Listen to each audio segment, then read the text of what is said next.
Hello everybody, how you all doing? And I am super vibrant today.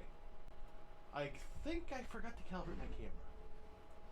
Let me fix that. I hope you're all having a wonderful week. I had a bad night. And it wasn't because of any one thing. Well, actually, yes it was. Yeah, ever since I got shot, it's just been difficult to sleep, mostly because I got shot in the side that I sleep on usually. But yeah, it's still sore, but not as sore as it was last night. So at least there's that. We are going to be working on KJBot tonight. Specifically, I feel like we're close to finishing up commands. And what is going on? I'm seeing myself jump on Glimish. Let me refresh. Maybe that'll do it. Okay, now I'll just let it go. Now I'm seeing it jump again. Yeah, it's still jumping. And yet my OBS reports no problem like that. Yay! Anyways, we're going to try and finish up as much of the command stuff as we can today. I want to start by trying to figure out / fix my random choice. I want to get it nested so that I can have choices within choices within choices, but I also want it to be able to handle multiple choices at once. So I actually have a test command up for that, and you might see that right now, but that's what we're getting right now. That's not what I want. So I got to figure out what's going on and why we're getting that. So, and feel free to run that command yourself if you guys want. So here's the problem. The command I have, you know what? Before I start this, let's get some music going. And I've been giving it some thought, and I'm thinking I might drop Stream Raiders at least for a little bit. I like it. It's a lot of fun, but it's also very, very Twitch integrated. There's not a whole lot of support for other platforms, and that's my only problem with it. That, and it feels like it, kind of breaks into me. It kind of breaks into me whenever it's like I get into something and then 30 minutes pass. Oh, I gotta do this now, and it kind of breaks my rhythm and flow. So I'm not that pleased with that, so I might get rid of it, not permanently, but at least for a little bit. Alright, so now we have some background music. Let me show you what's going on here.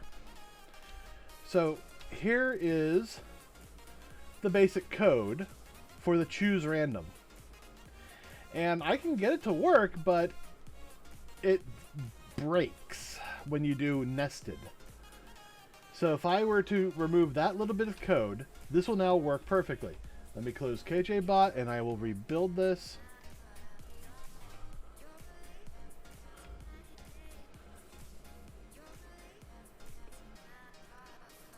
Start up KJBot.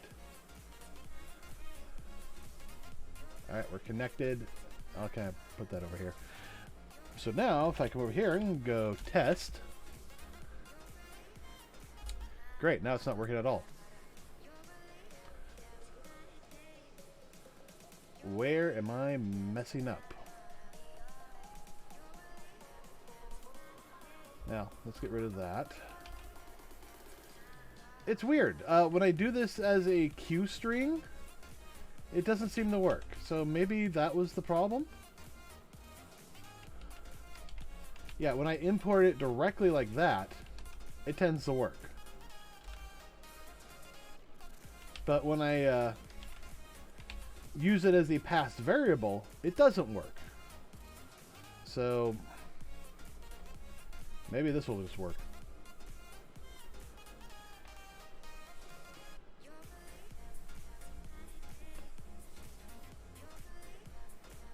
All right, and test. No? I have this correct. Choose random. Choose random. and then split that. Let me try that. This is what I had before, and this actually somewhat worked.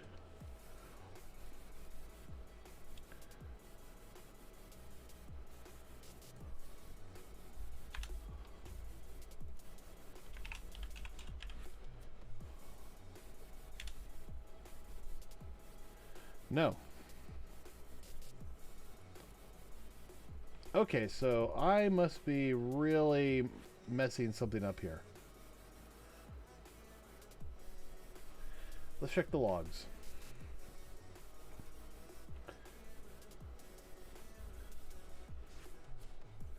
All right.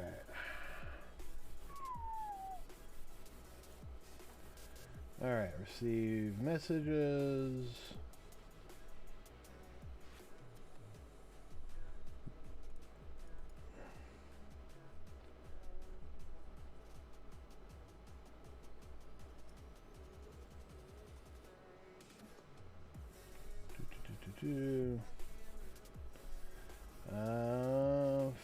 Message received. Replacing variables. Variables replaced. Returning.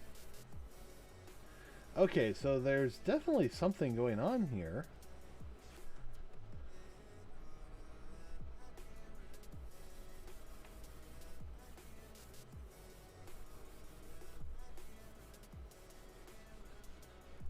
Wait, what?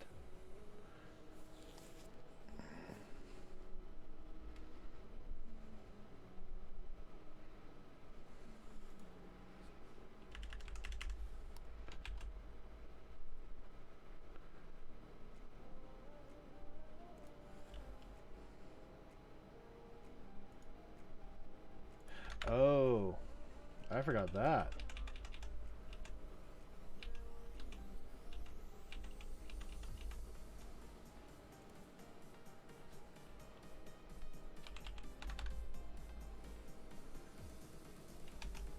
So let's go back to that. Maybe that will work. It says apparently I forgot this the comment out this last one. Is that why it was working over here? Oh yeah.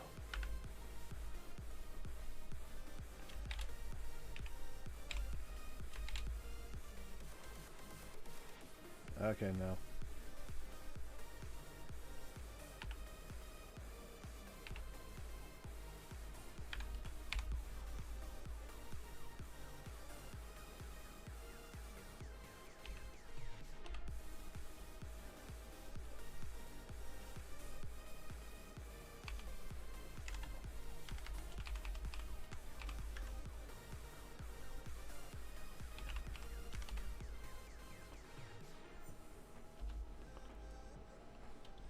Oh, wait, that's right.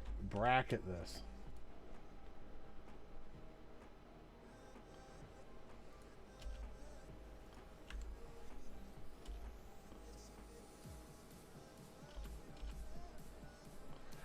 Okay, so it's still not, that's still not working. Oh, well. Well, let's update that.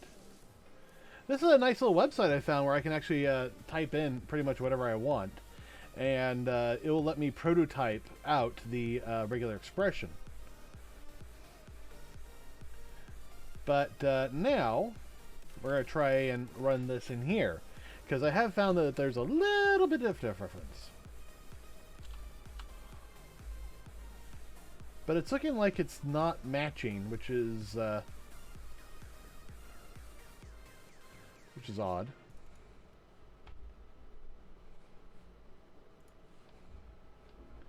Okay, let's do a test. There, it's actually starting to work. But not quite. So the first thing it did was it has choose random left. And so it chose this one, but you know, okay, so choose random left. Now, keep in mind, this is our whole string right here. So what it did was it came in here, and it randomly chose this one, the left. So it grabbed that string out of all of these. What happens if we run this again? Now it did up. So this is interesting. It's ignoring that little up thing, and it's just choosing this and then going to this one as another option. That is weird.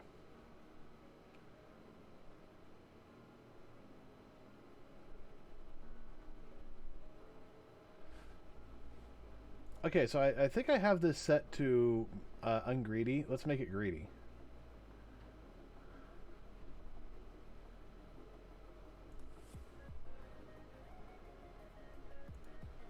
What happens if I do this? Alright, and what happens if I do that? Alright.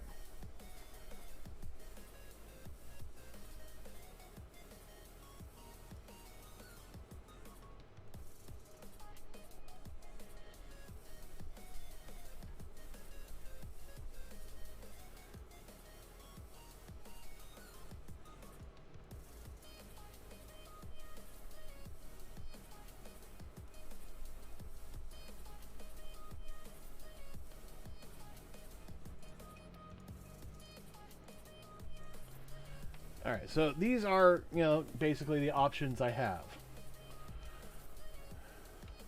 Can I? Yeah, I can scale this up a little bit for you guys. So here's our string. I copied this directly out of the bot. And this is my regular expression. What? Oh, can I? Yeah, leave page.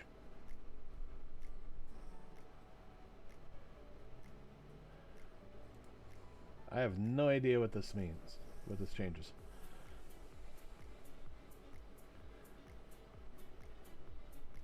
So match one.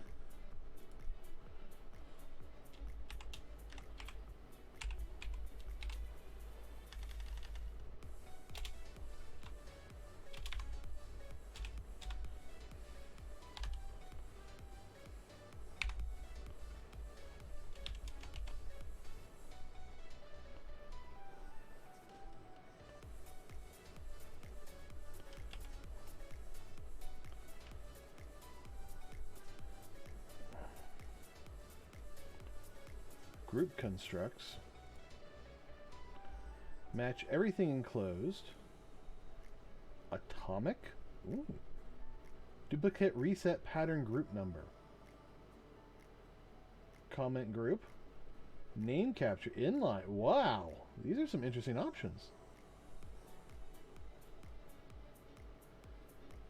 Look ahead conditional. Oh. Recurse entire pattern.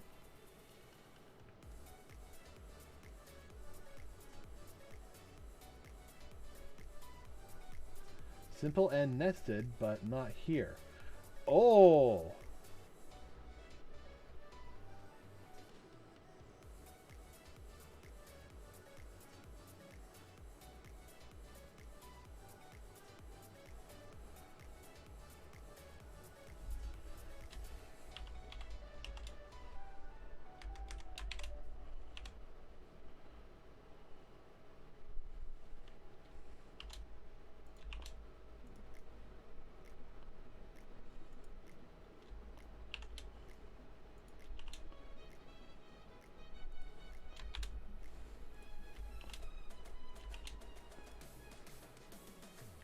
I'm sure I'm doing this wrong.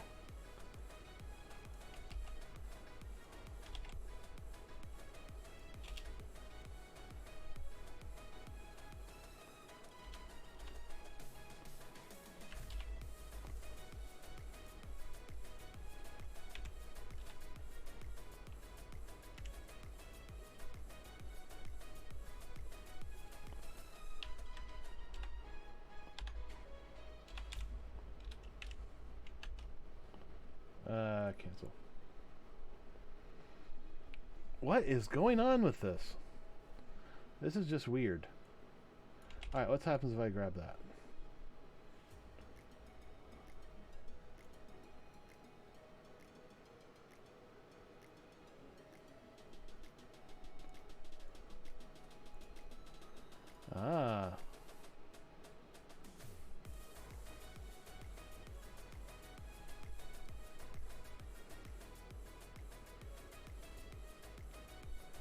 Okay, so what if I just do all that?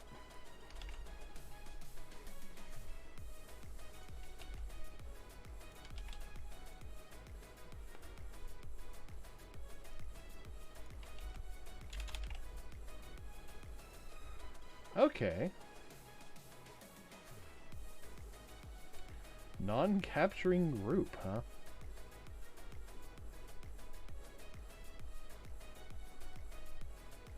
What happens if I change this to that?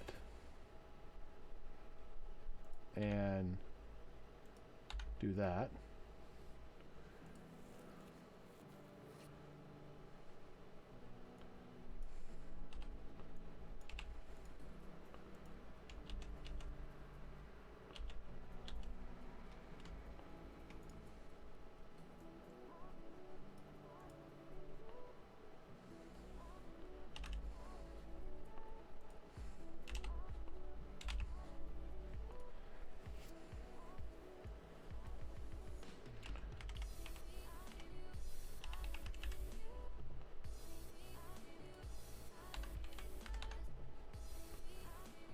Hey!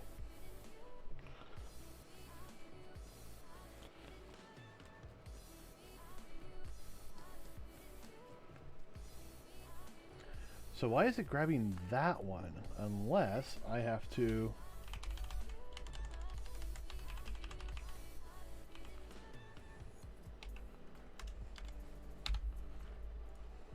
No?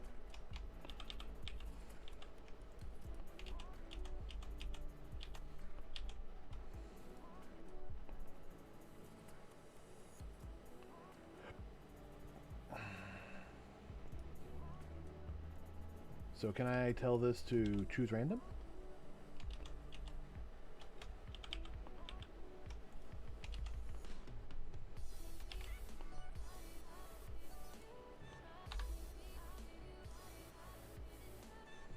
Yeah, look at that. So this one is grabbing that.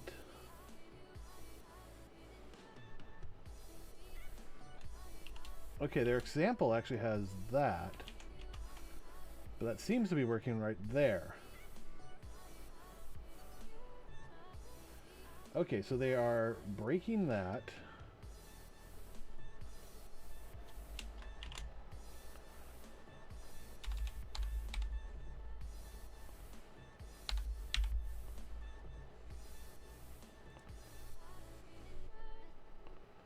All right, and now let's add...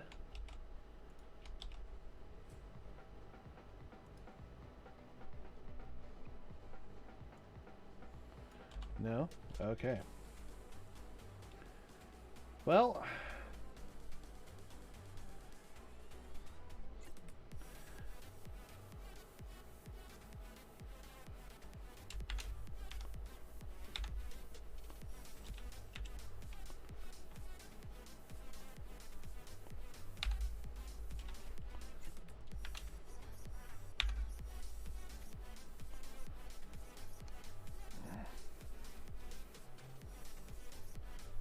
So that has now matched all of them.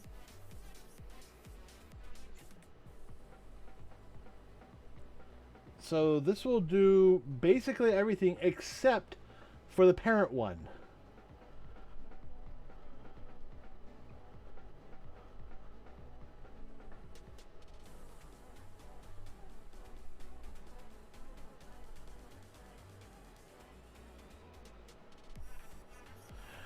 I mean, I'm very glad that it's kind of breaking them all down. And what happens if I remove that?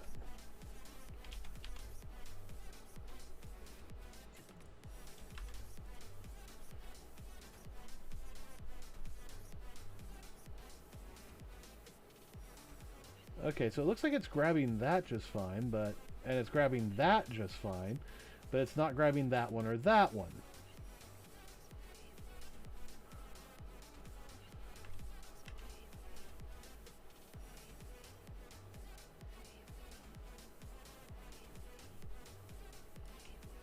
So what happens if I do...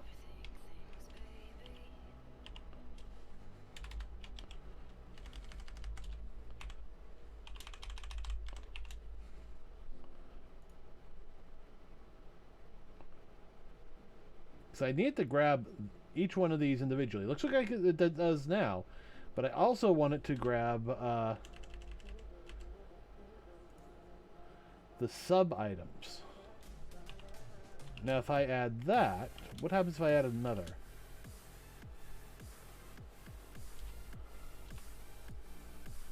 Okay.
Recursive entire pattern.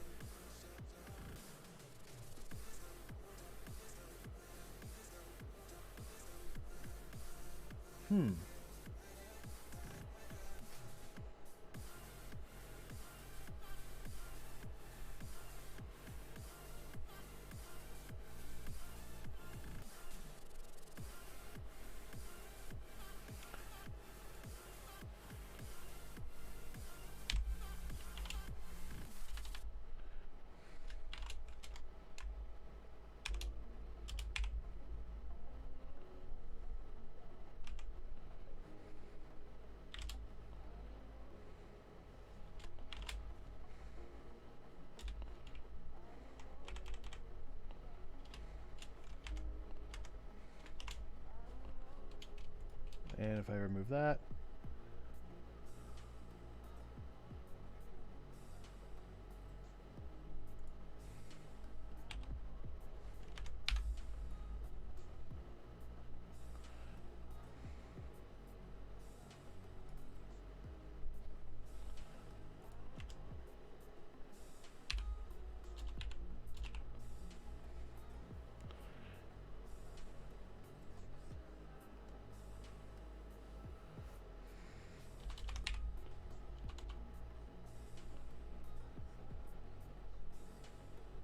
okay.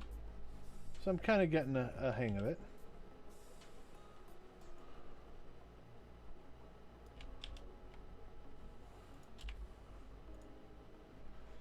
First of all, the fact that this works at least on one of them is very nice.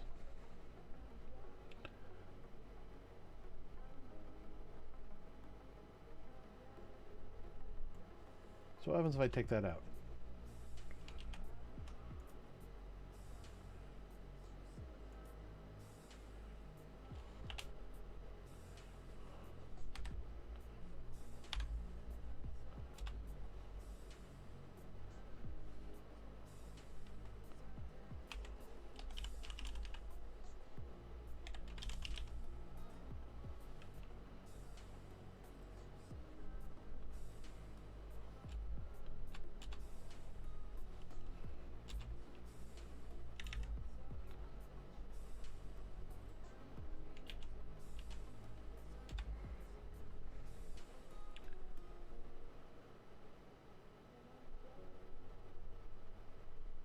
So why does that work for all of this and that one, but not these others? This is a... Ooh, probably because it's doing the double. It sees the double there.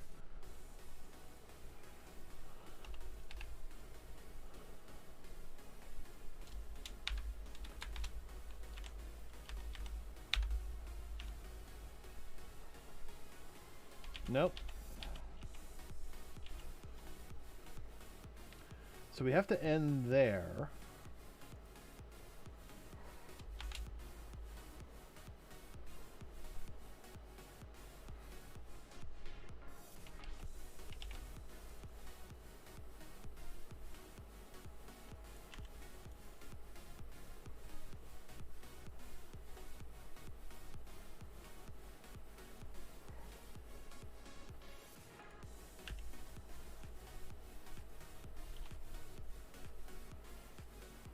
Hmm.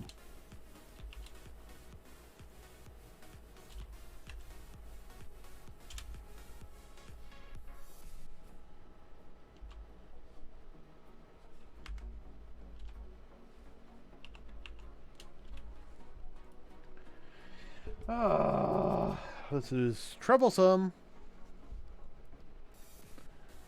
Okay.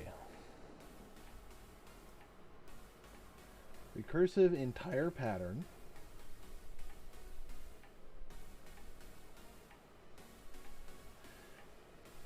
Exclamation question mark R recursively matches the entire expression.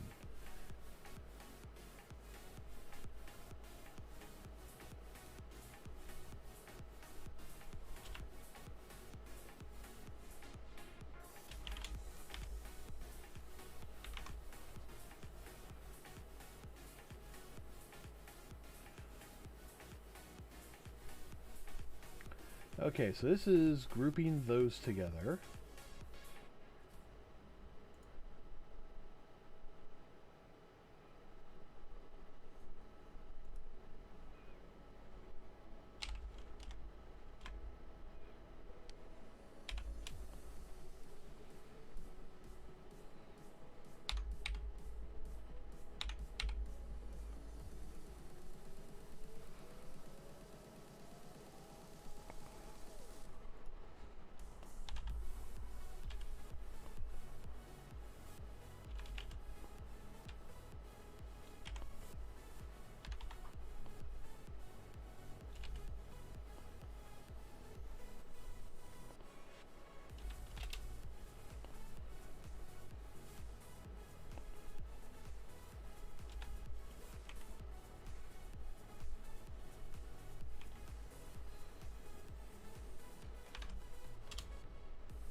Okay, it matches anything except those, but for some reason it's still counting those.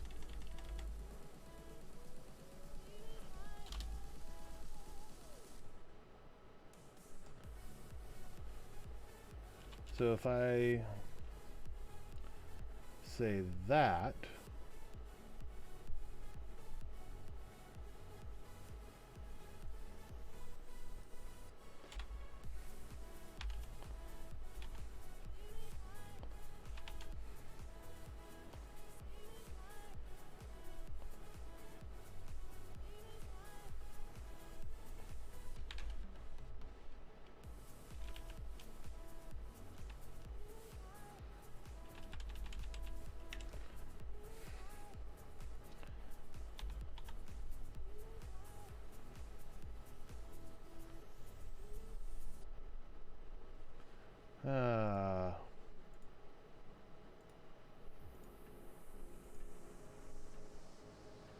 yeah, I'm having to do insensitive.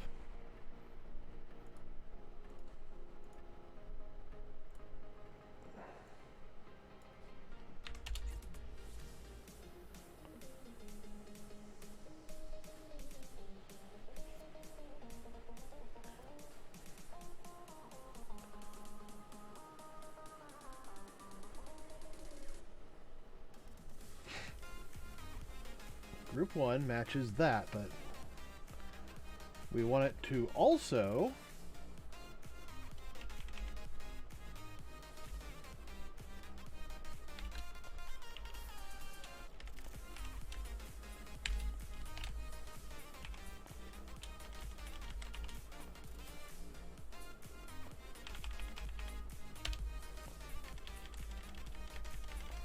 I think I need to wrap this around this.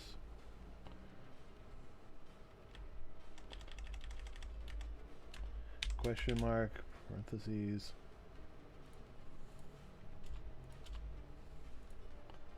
I don't know why it's bringing back one little group.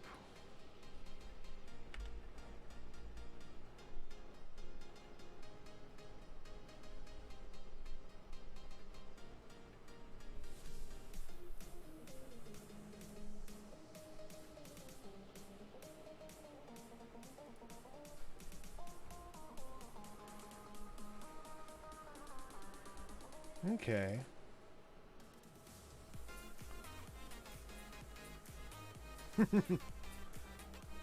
Ugh.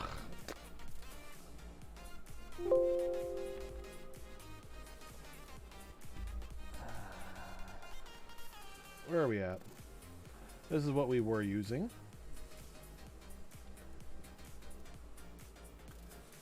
And now we are just completely lost. If anybody has any recommendations, I am willing to hear them. Character classes.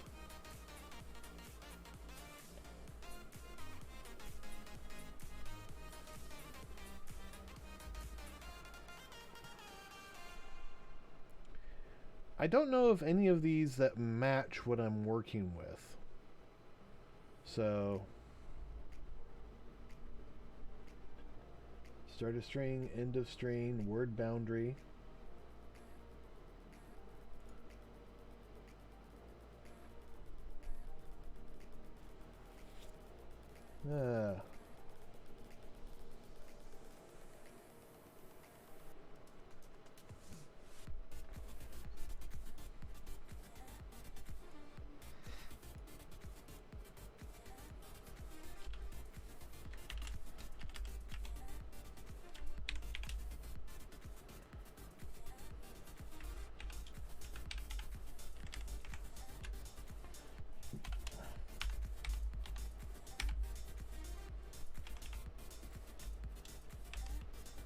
Okay, so there was that.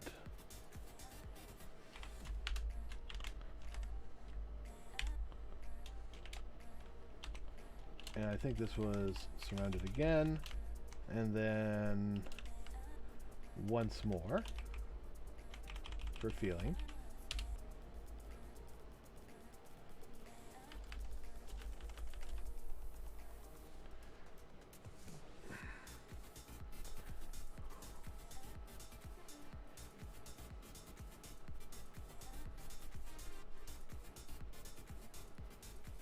Or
so that's where I went wrong.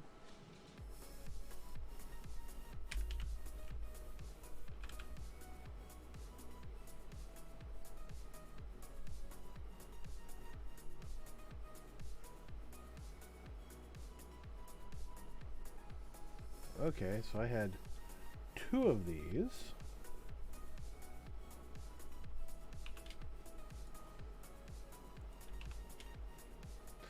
There we go.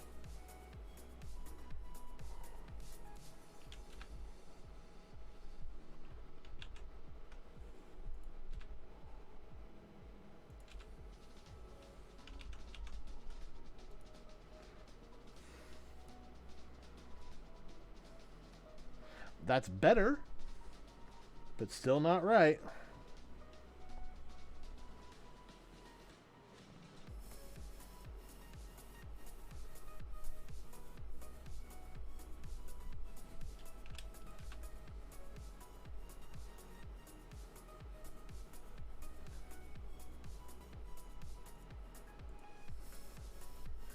And then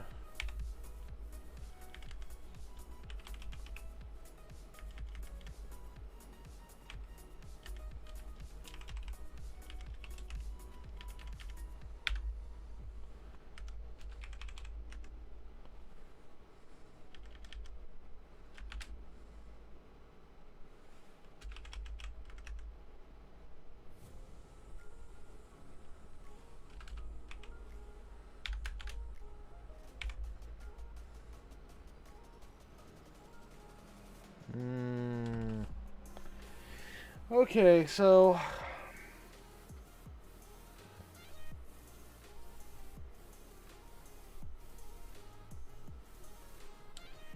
it's not recursive enough. Match 2 works perfectly. I mean, it's matching the whole string, and it found the group that it's going to split up. Match 1 works perfectly in that it grabbed all of it, but it's not recursing down. Group 1 is too broken up.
Alright, and I want to do not.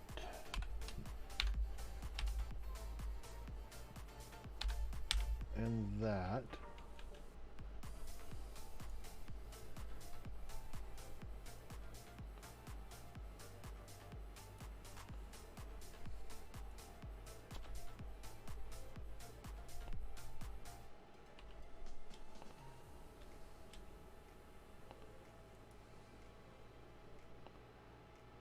Recursive code, yeah. Offset 35.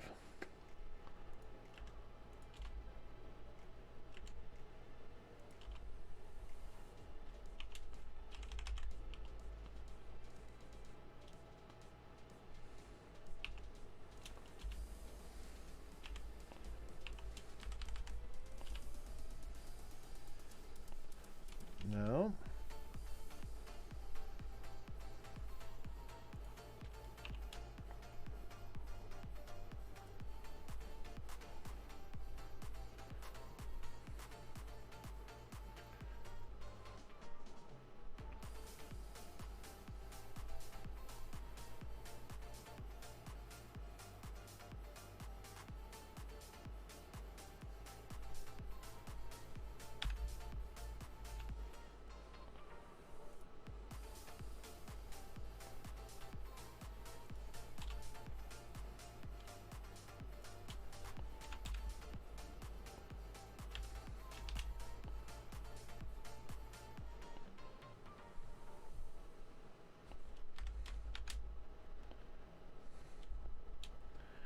Or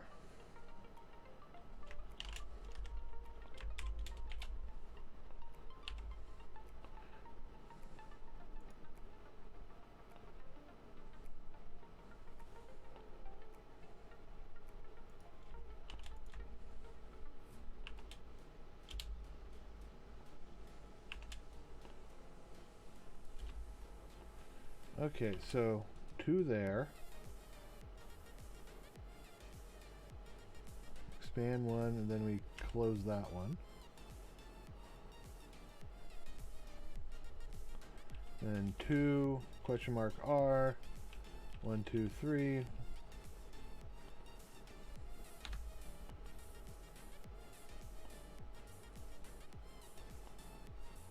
Ah.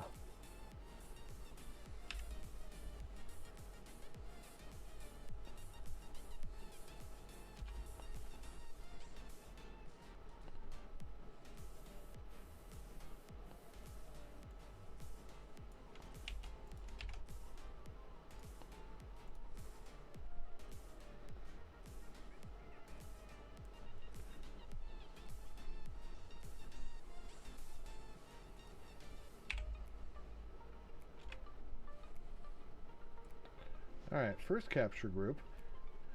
Match a single character that is not present in the list below.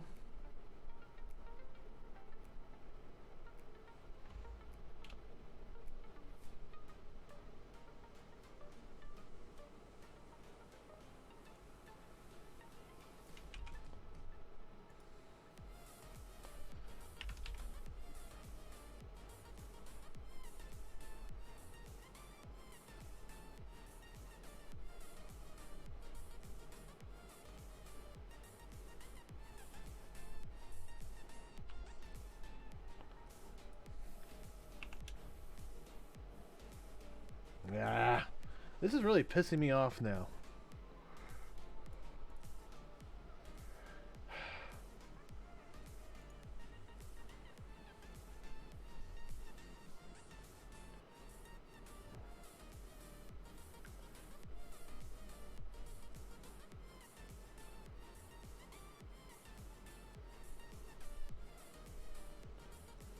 Match everything enclosed. Okay.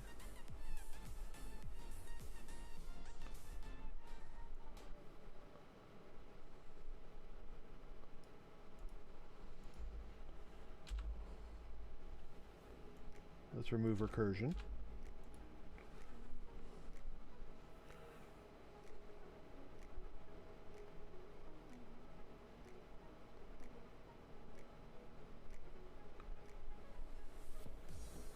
Okay, so that seems to work, at least on the most atomic level. But now we need to capture things that are, in the larger scale.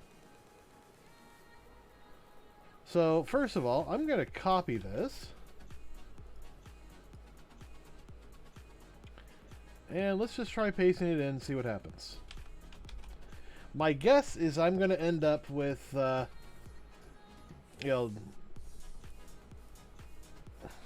choose random and then all the randomized choices. Ah, I forgot. I gotta comment all these out again.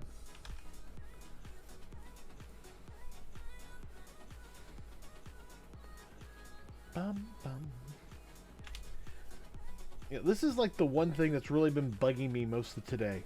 I mean, I got random choice options open and working. It's just... what?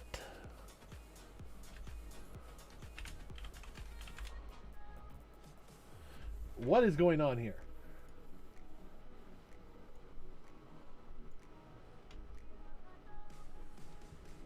All right.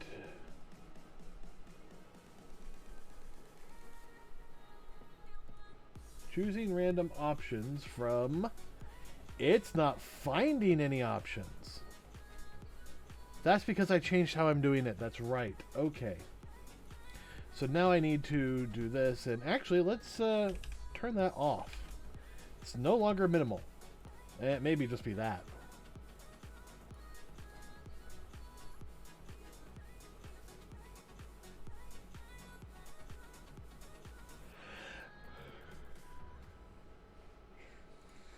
All right.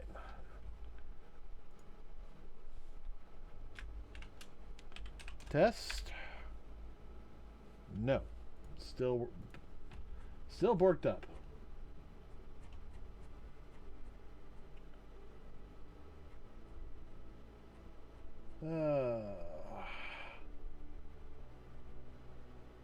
Alright, choosing random variable, random option. And it's still blank.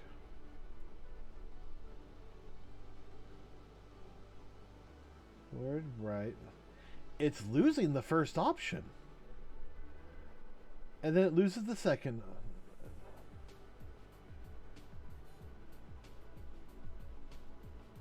It's whittling it down so that there's literally nothing left. Because for some reason, they're not finding the options.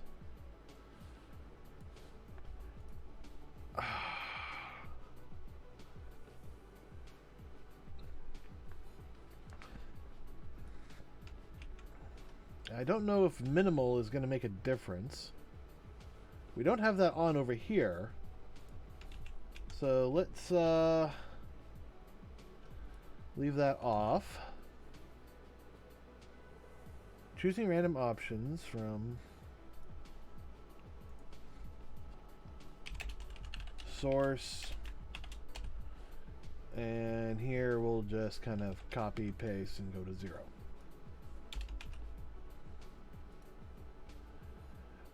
Actually, here's a good question. Q versus Q regular expression.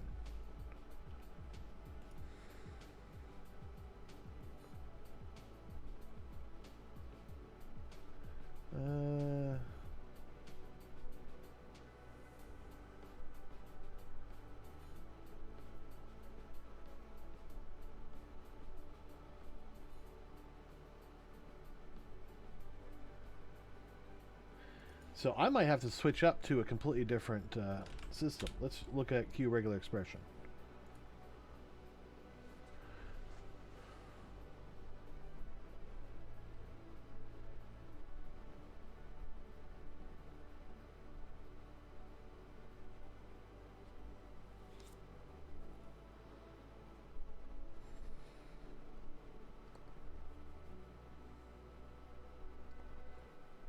Okay.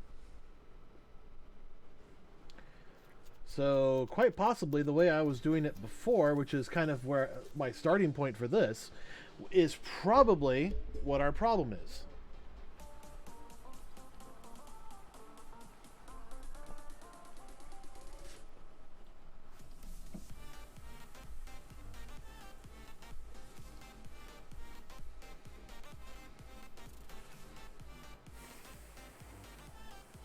Alright, let's just try that first. First things first. Let's add the include Qt core. I'm guessing it's core. Qt regular Q regular expression. There we are. And this is having a problem.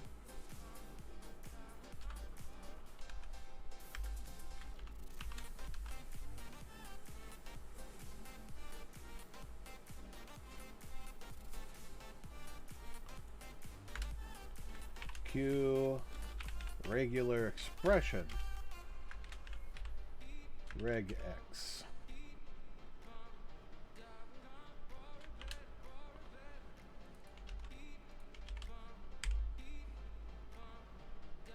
Pattern options. Q regular expression pattern option. Case insensitive.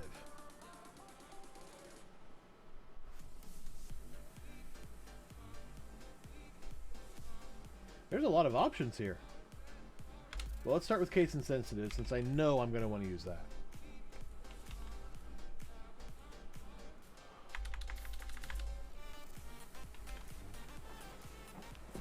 Alright, so I'm going to pull this over on my other screen so I can reference it.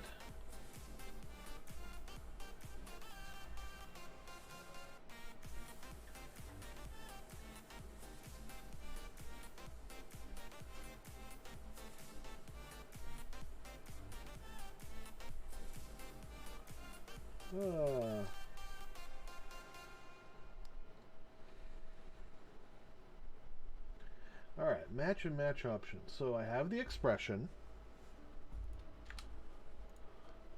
Q regular expression match equals match equals regex match source.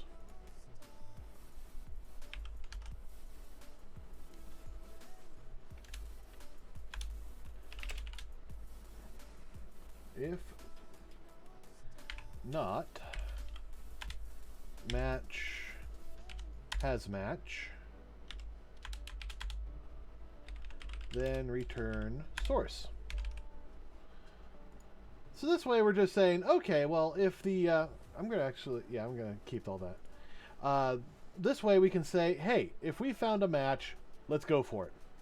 If not, if we haven't found a match, then we're done, return the source. Otherwise, we can keep going.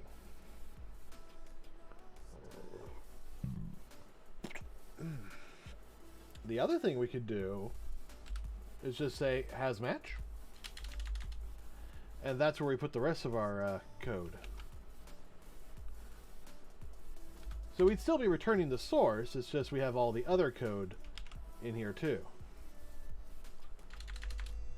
And I think for the moment, let's just comment that all out.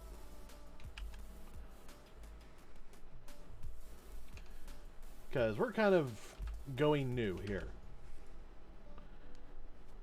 So as much as I would have loved to have tried that other, information, let's see if we can't get this new match system to work.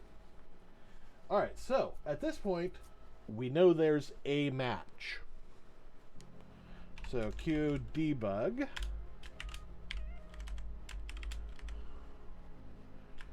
Choose random match found.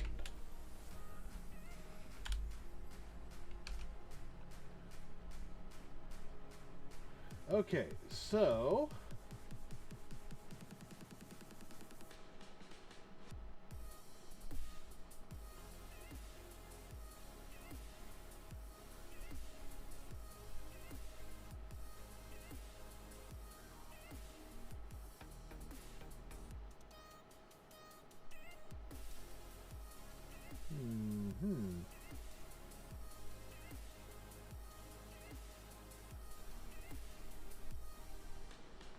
okay, so it looks like global matching. It's used to find all the occurrences of a given regular expression inside a subject. Suppose we want to extract all the words given from a string where a word is the substring matching the pattern, not word plus. All right. Or word plus, yeah.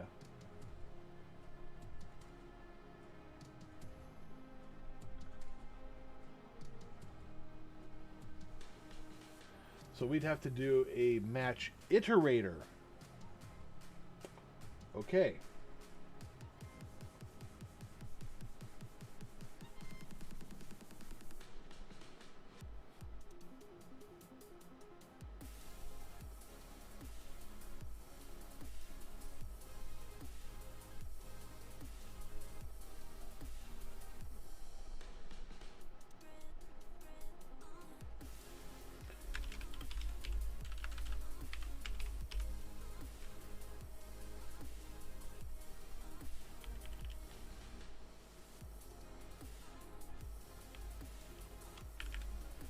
Captured texts.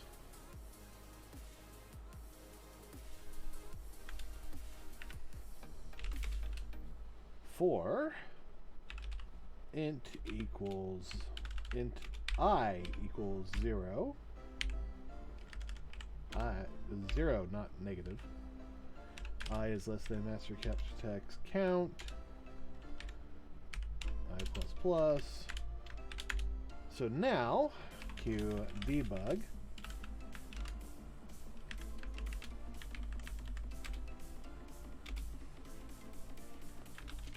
Captured text. So what we're going to do here is just we're going to go through and make a list of all the captured text. Let's see what's going on here. So qprintable at I. So that's just a very simple beginning. We can see how things are working.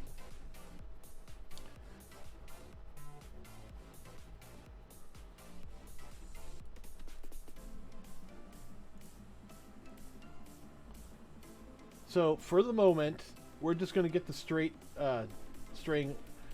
Instead, what we're going to do is actually load up the log file after we've called test. Yeah, that's exactly what we anticipated.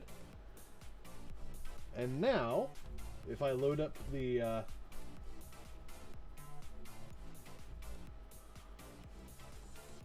this captured text, up, down.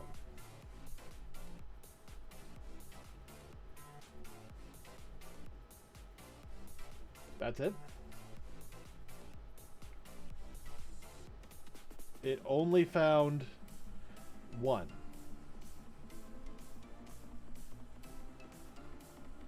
Of course, that's just a simple one.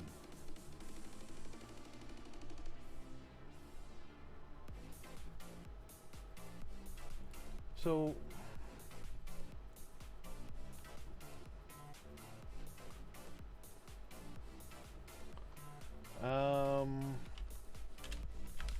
match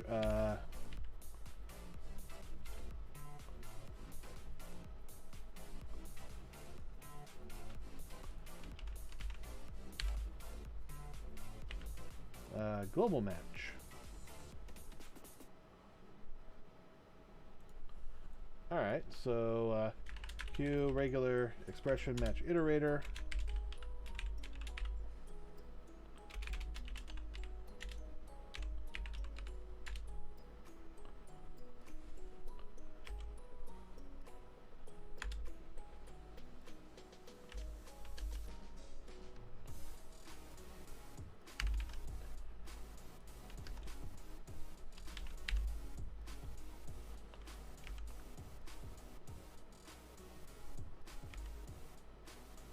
So what's the is valid?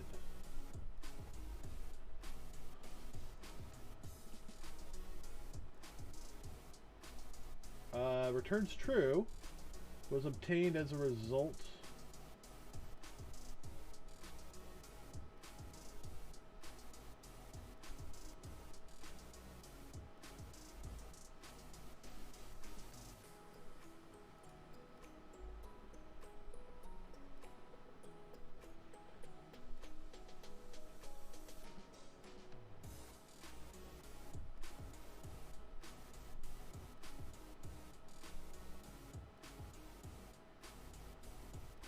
Can I rewind this thing?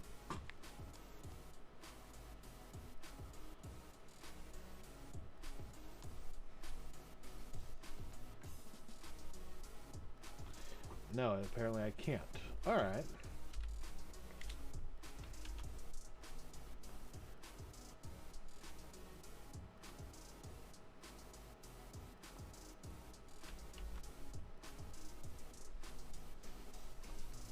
Alright, so let's redo this. While match iterator has next.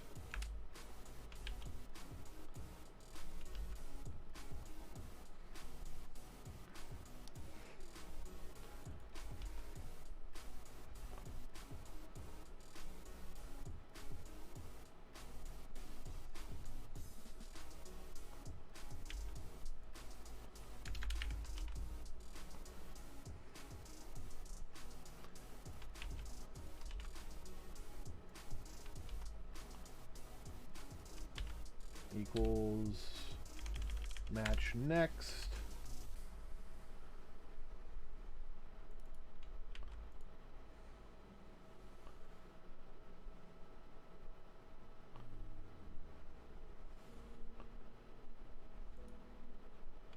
Oh, you know what?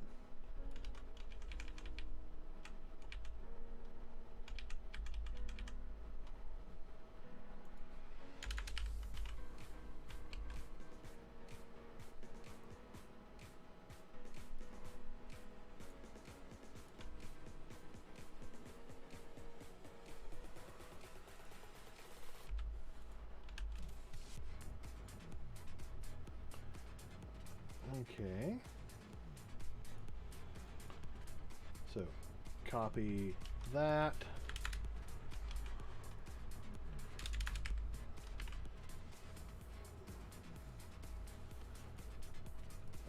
Just remove that.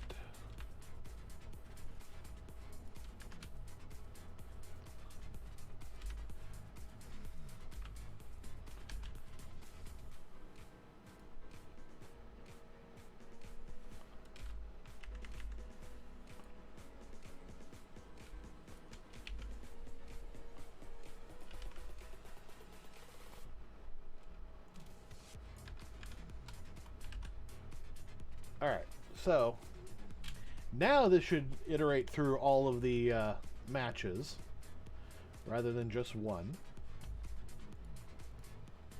Results are the same.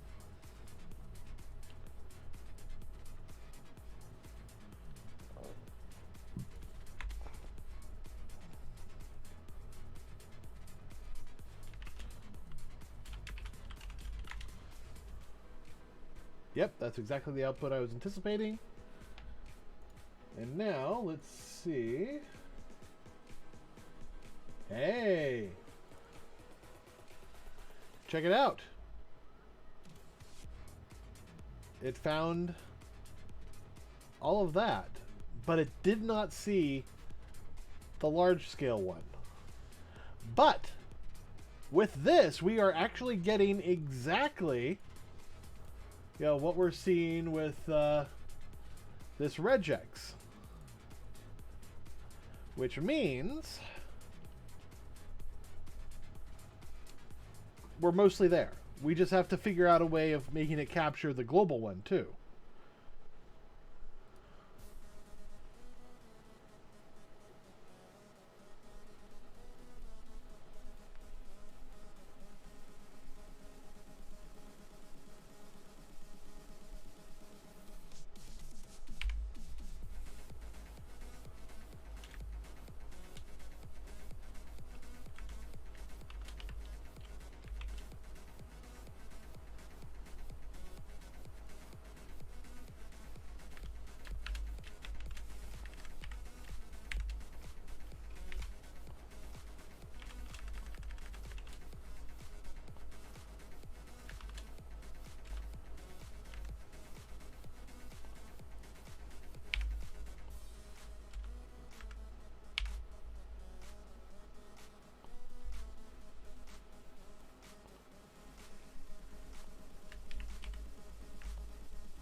All right.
Okay, now I feel like it's capturing too much.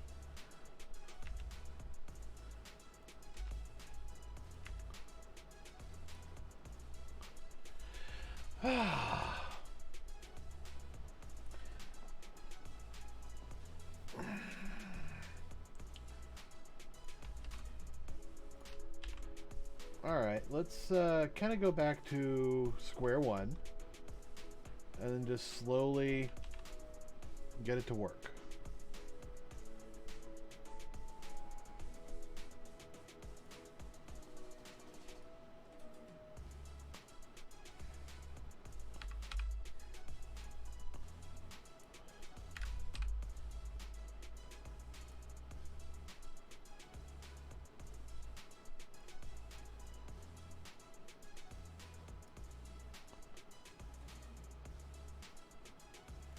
And what happens if I put this in here?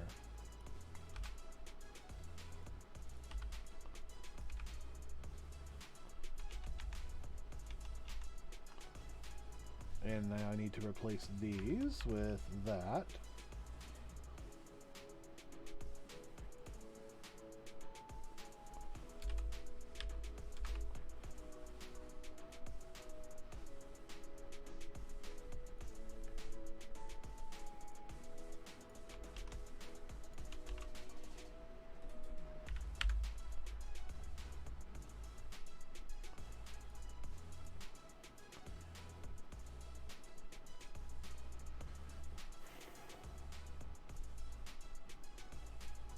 Well, it's grabbing them.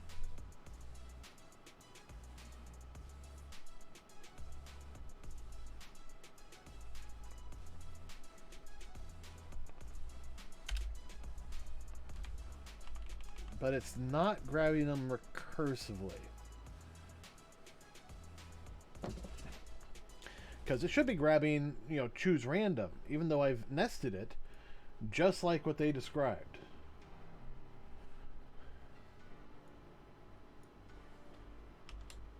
So if I were to replace these with these again,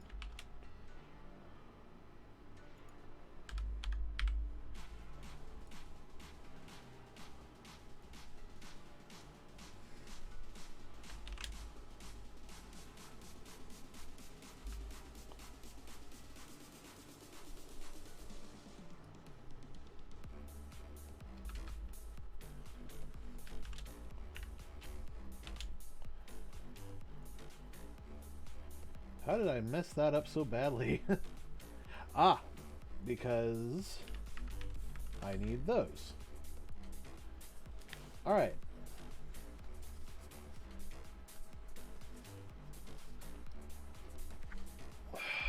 So if I swap that for that,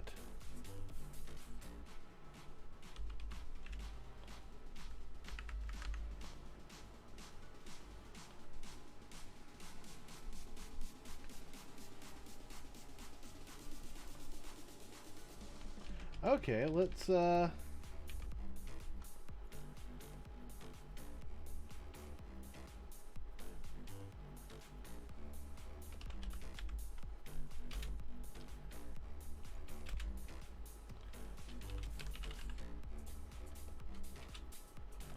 more nested. Yeah, look, it's not capturing that. So that is the exact behavior we're getting.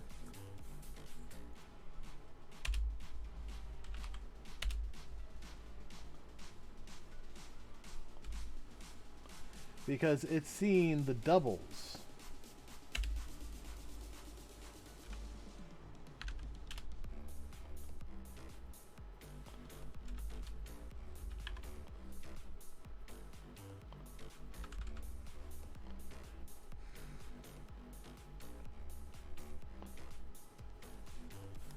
All right,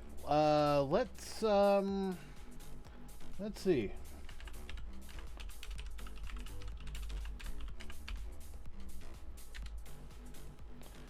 Multiple nested matches.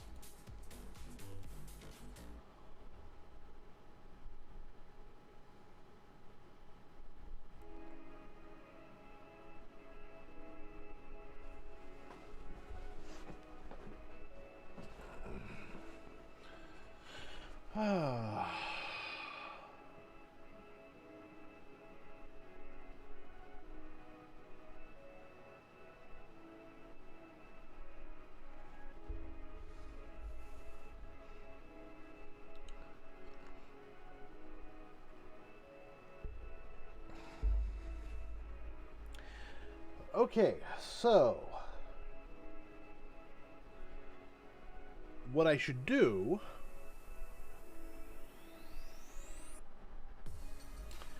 is actually relatively simple. We're going to leave it as is. This is effectively working. We are getting all of the correct chosens in here. So what we're going to do is actually, now that we have the captured text, we're going to make the modifications.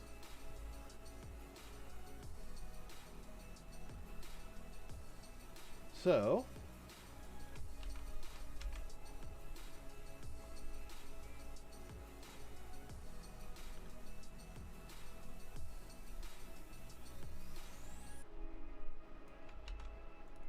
qstring list equals split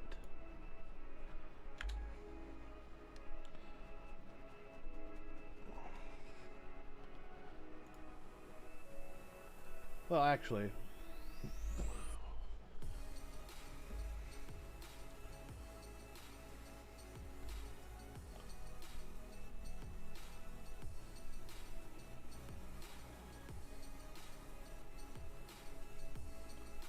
no, that's not right. I mean, first of all, this is grabbing each individual part. That is correct. So let's actually rename this. Global pattern.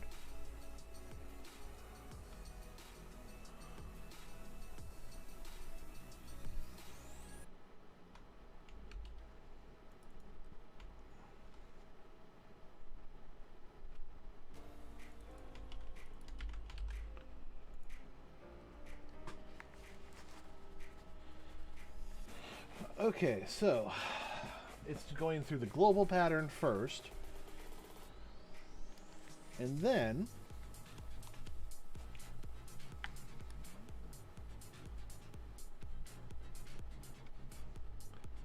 captured text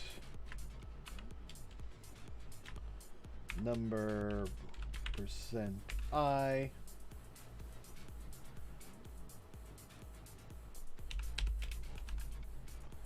there. So now we'll know if this is being captured multiple times or if it's just capturing once.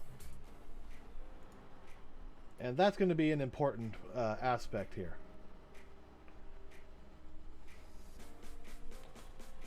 And I think for right now I'm actually going to remove that.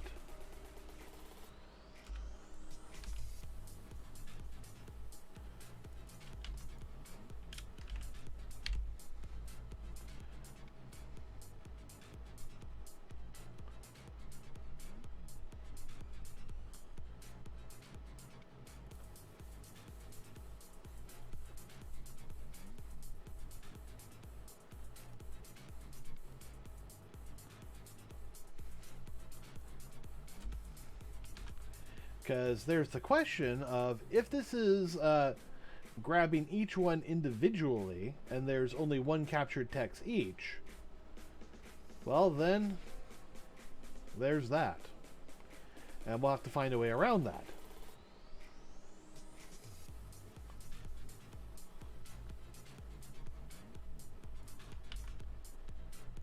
Just for my own edification, let's remove all those doubles, because I found that that causes problems.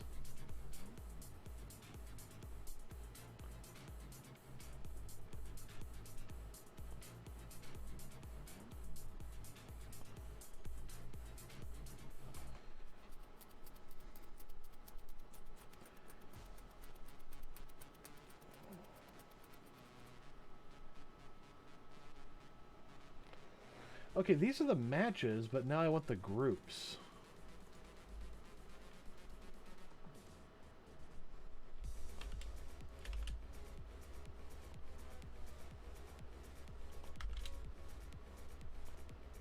There we go.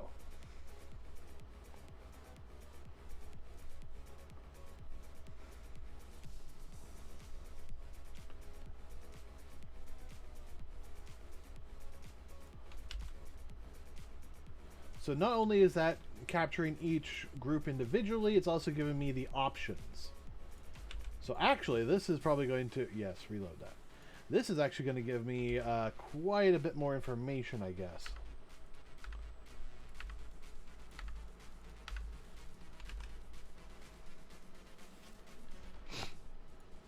Let's find out. It'd be nice if I didn't have to have DMCA free music. I mean, that's like the only thing I'd want to change about my stream right now. Is I would love to have some... Oh.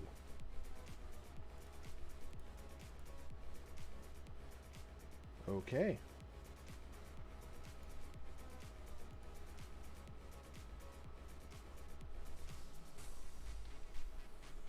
Yes, authenticate.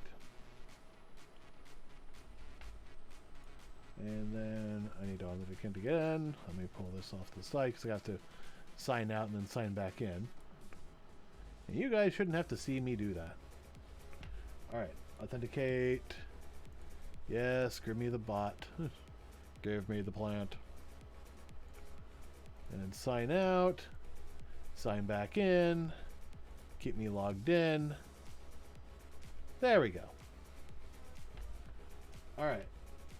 I found that every so often I have to do this. I have to re-authenticate myself. Even though it's not time to re-authenticate. Alright. Okay, yep, that's still what we anticipated. Our magic is going to happen down here. Okay, so 0 is everything we've captured, but 1 is all the groupings that we found. We probably could even, break this up more by splitting it using that, but we're actually going to do that in the programming. So now that we know that 1 is, the group that we want, I can actually come in here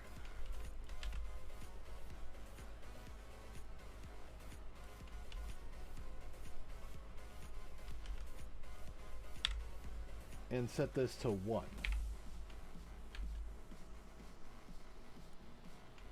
Actually, I don't even have to do that. We'll just leave that in there for debugging purposes, at least for now. So now we've created a list.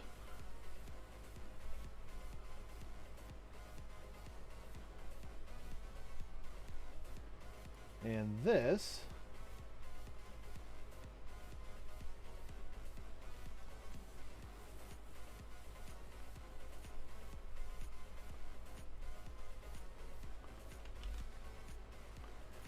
is where the magic happens. This should be fantastic.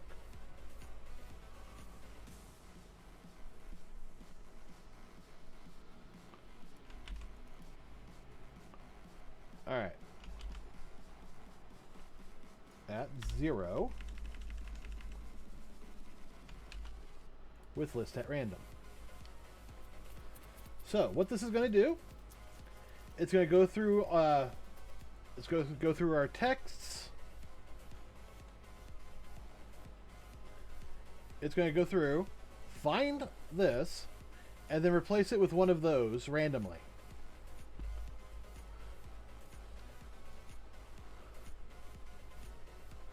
But now, I want to match this again.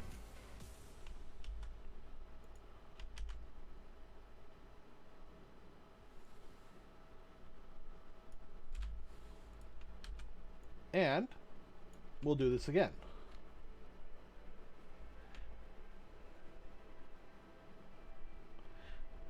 Actually,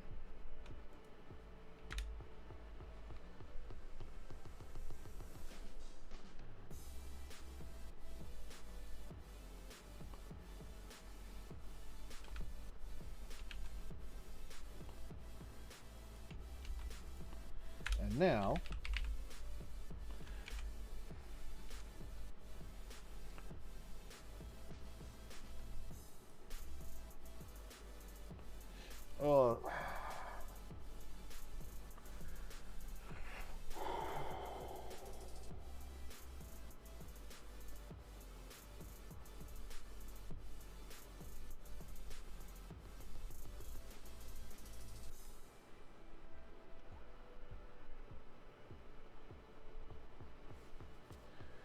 is there a way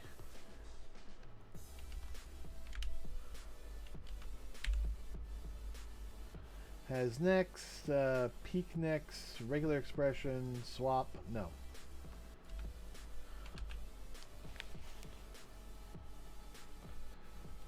Okay, so I think what I'm going to have to do is while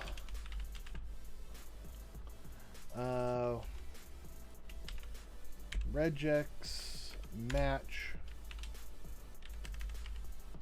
source has match,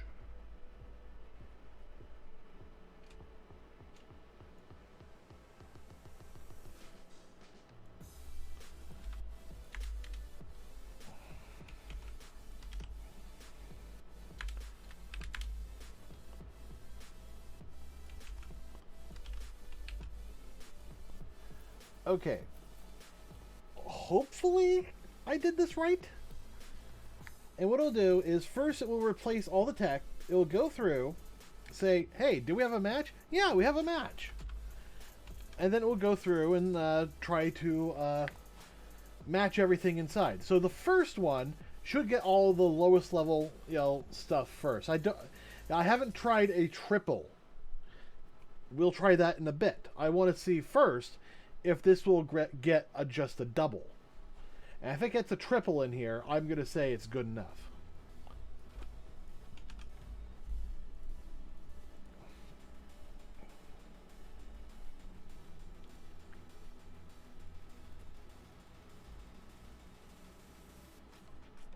And quite frankly, with this code, I could just pop it open.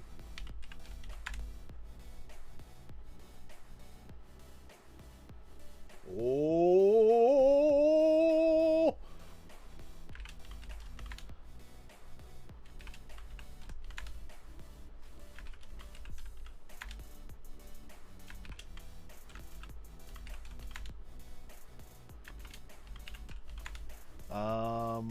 Oh, there's up, right, which means right, left and right, back, up. It's doing it.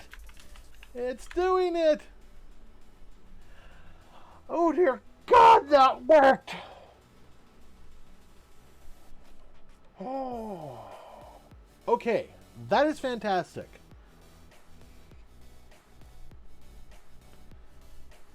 So, what that means is actually I don't need this as a separate function.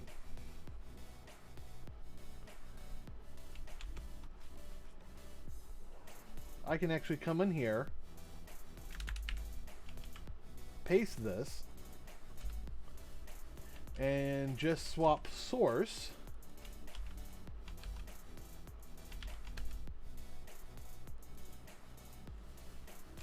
for that. And now I can come back and remove that function, which means now I can remove this function.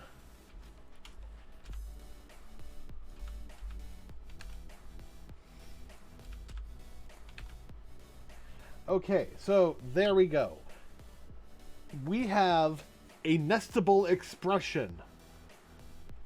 So we can have probably near infinite lists of randomization. So let me just compile this again, just so I can confirm that it still works. And then we'll build a new command. And then we'll give it a test. Test. Back. Head back. Okay, so let's make a new command. Call this test2. Choose random. Choose random. Choose random.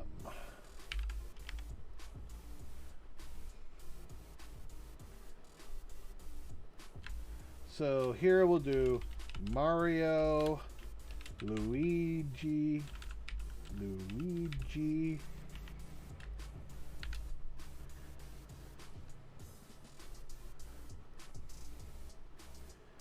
All right.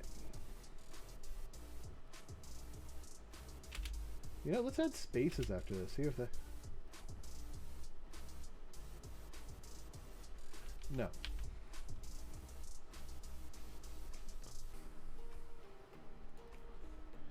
And then we will give them a choice of Peach.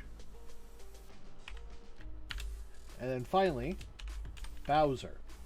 Okay, so we should get Mario, Luigi, Peach, or Bowser ran off.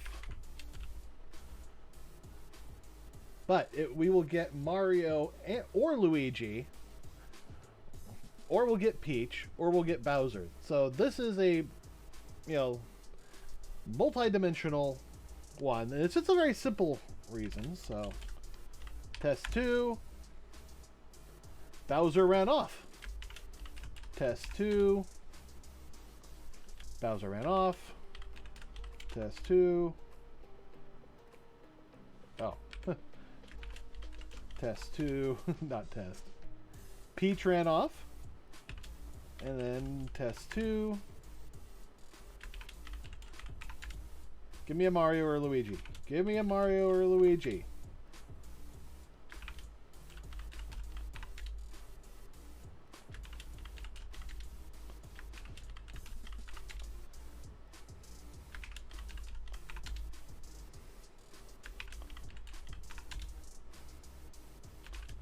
I am not happy with this because it looks like the first one's not being grabbed.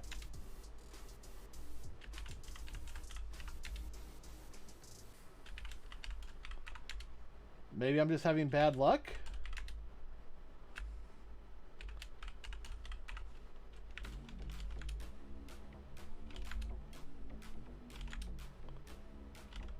There we go.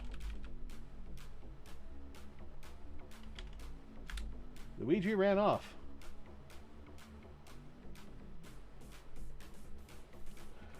And I am just now noticing that the command is not... But the good news is that confirms that we can do a near infinite number of chosen randoms. What this also is confirming, however, is that Test and Test 2, because they have such similar names, are both being called when we ran. So I think what we need to do is actually make a minor change here. We need to go to the command system.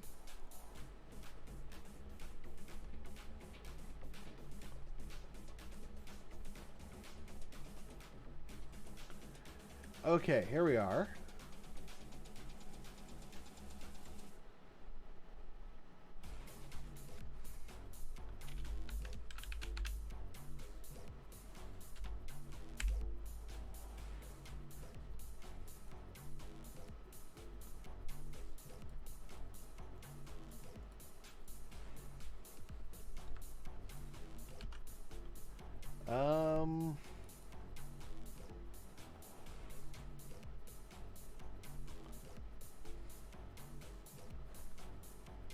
Okay, so I feel comfortable in saying that this is done. And we can come back to this if we need to. Let's update.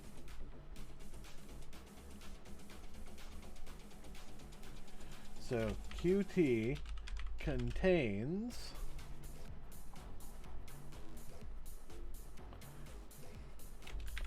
whole word.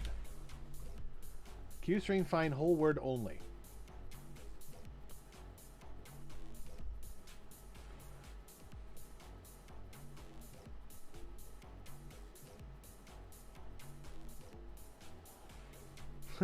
Look here.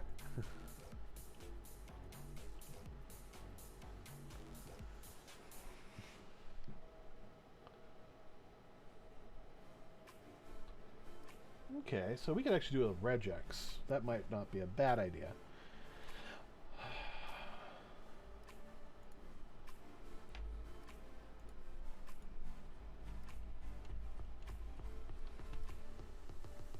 Oh, before I forget, let's come back in here.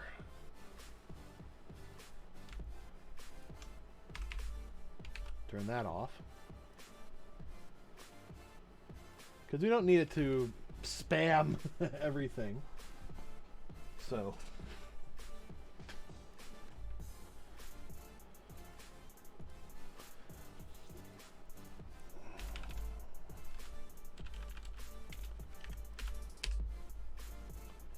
I want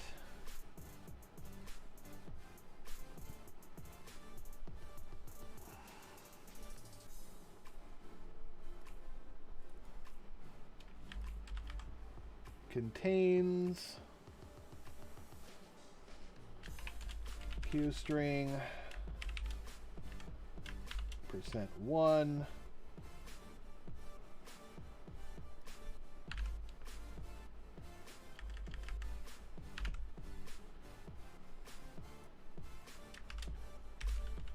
arg. Okay, so that should fix it. Fingers crossed.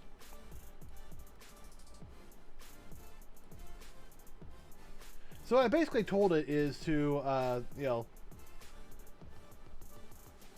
look for a word boundary.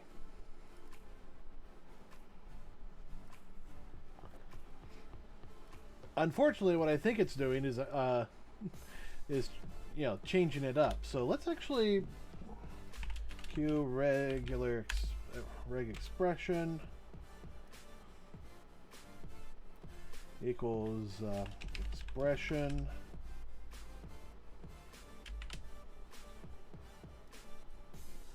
and here we can actually tell it that.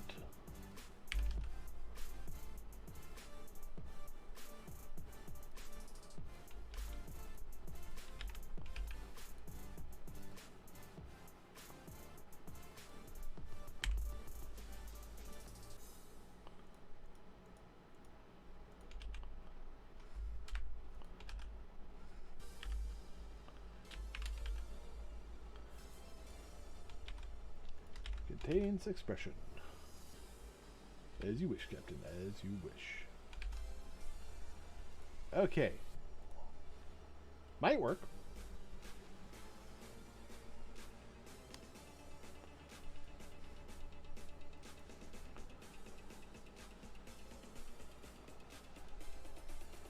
Alright. Test. Ooh. No, we are having problems here.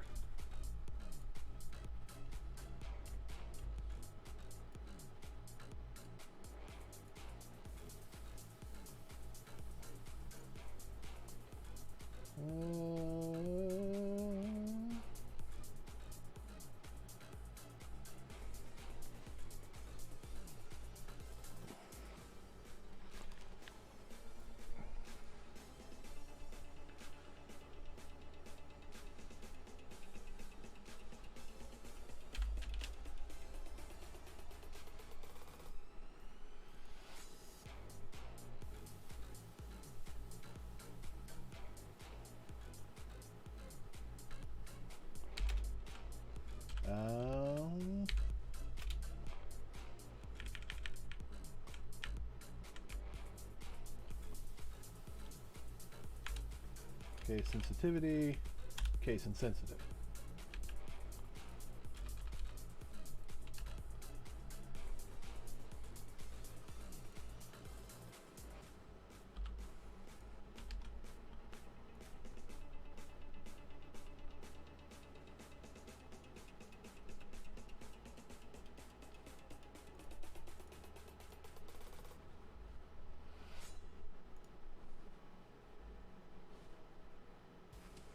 Oh, it's still open.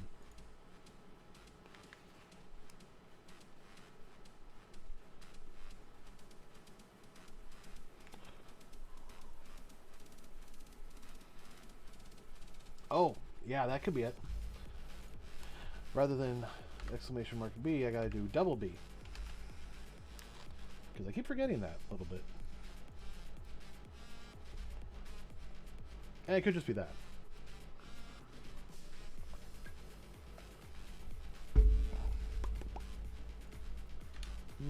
Not as cold as it should be. Oh well. Okay.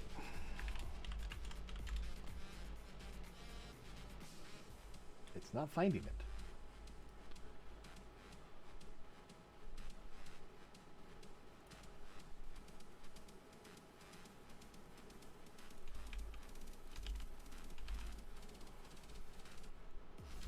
So what happens if I do this?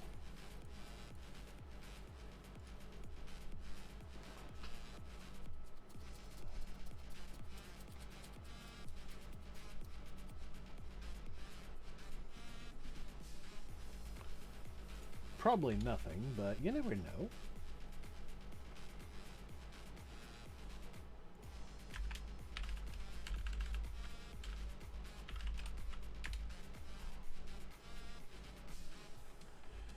Okay, what happens if I just do that?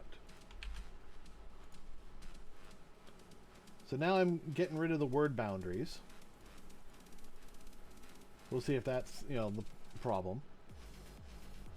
I mean, when I just called this, you know, directly, it worked just fine. Let's see if doing it inside of a string is an issue.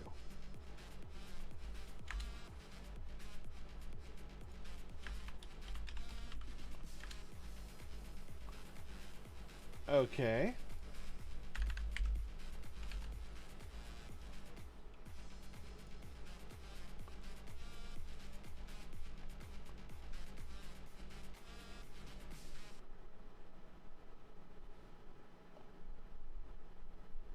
Should I do contains or starts with?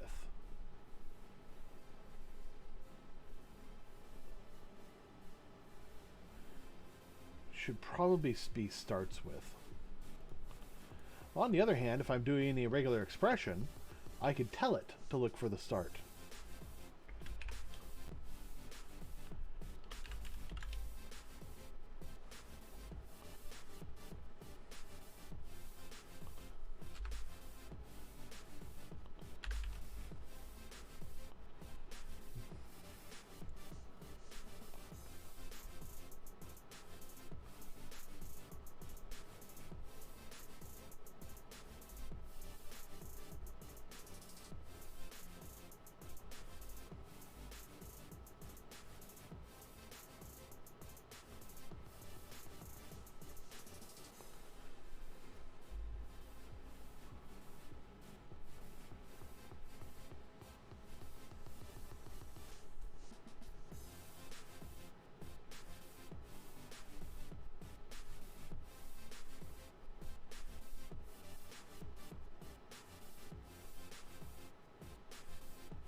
Maybe I should do this as a regular expression match rather than a contains.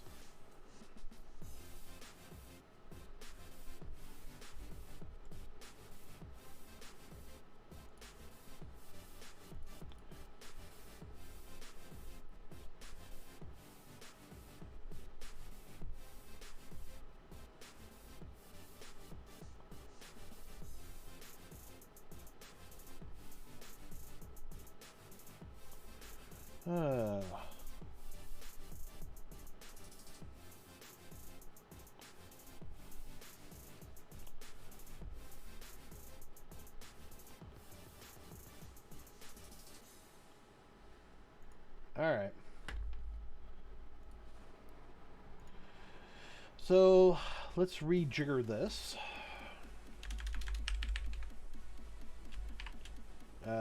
Q regex or Q regular expression?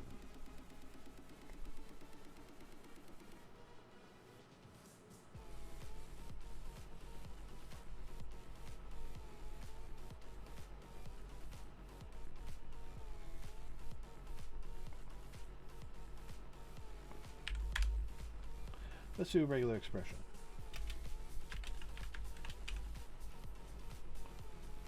regex equals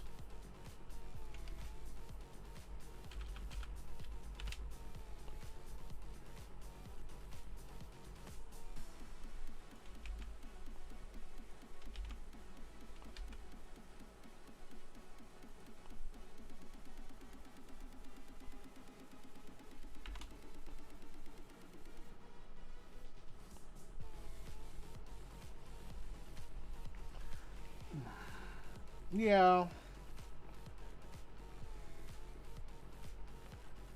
Yeah.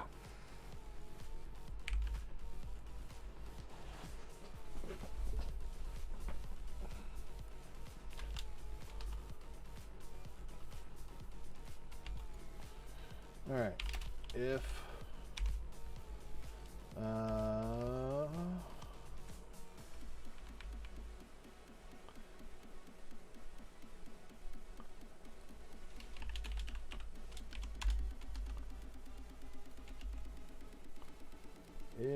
regex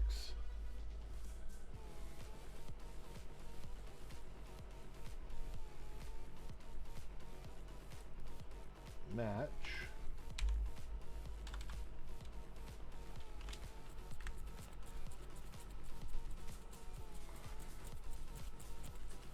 and the good news is with this I can actually modify things later.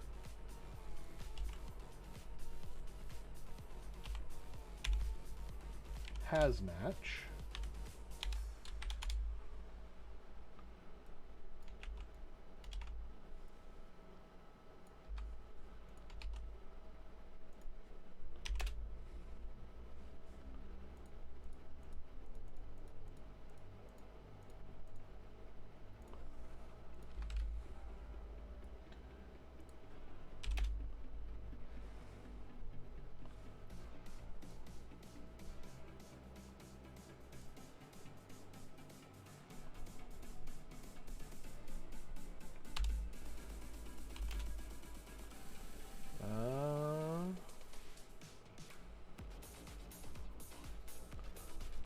Partial, prefer, complete match. Normal match. No,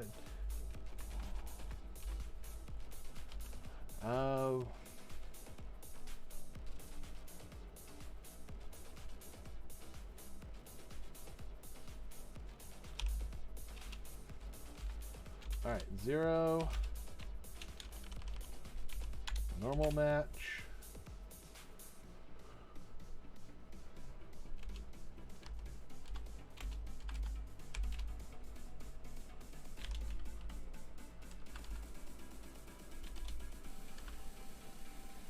Q, regular expression, match options,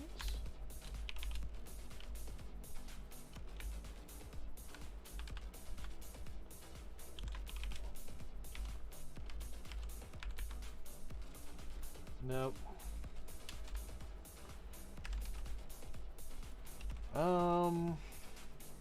let's come back here, Q, regular expression, case insensitive. I'm not the only one who's questioned this.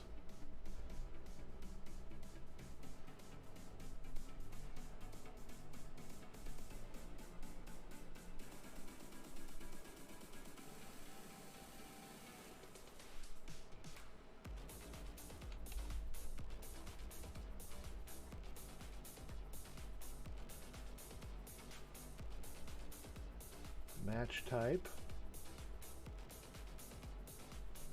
Pattern options. Is that something I put in separately?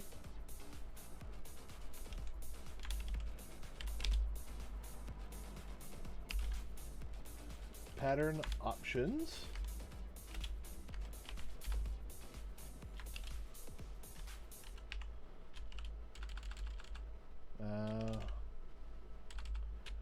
Q, regular expression, pattern options,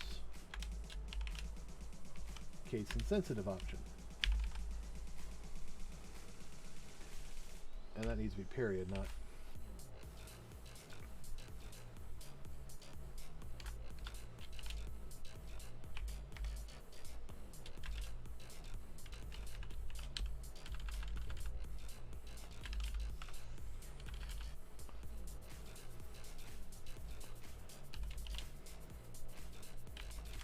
No, I need set pattern options.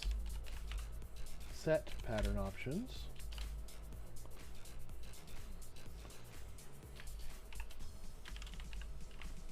Q, regular expression, pattern option, case insensitive. There we go.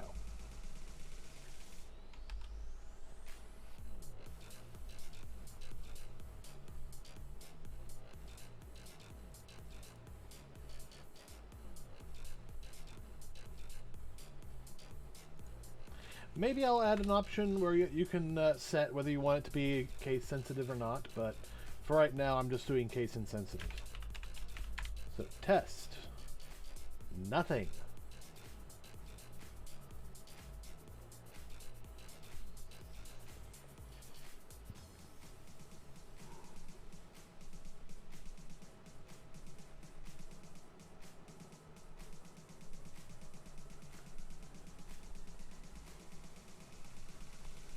Yeah, I just want to see if it has a match.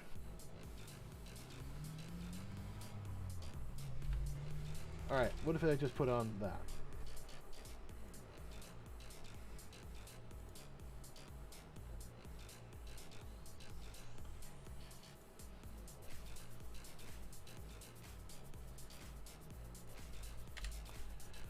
This is the downside of the testing system.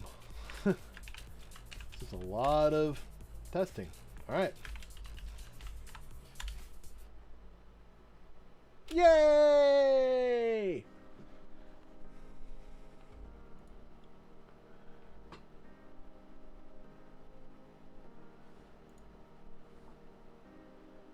So, test 1 worked just fine. So did test 2 without duplicating test 1. Or just test. So we've now fixed that bug. So,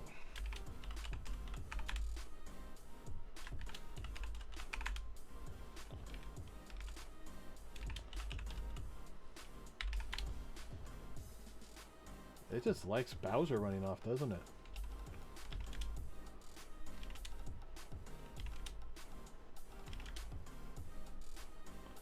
All right. I'm going to call that good.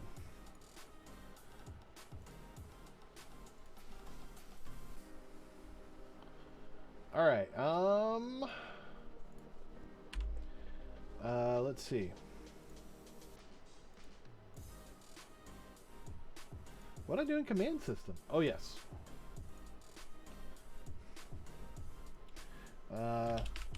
Choose random will now work recursively.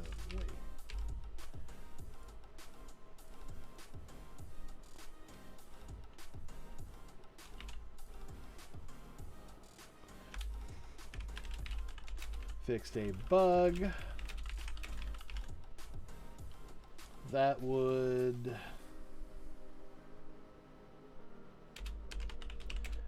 match more than, that would activate more than one command that shared, no, it would activate all commands that contained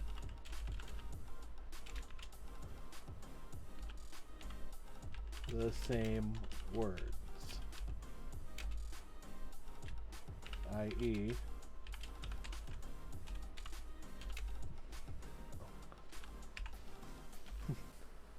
test also match test 2.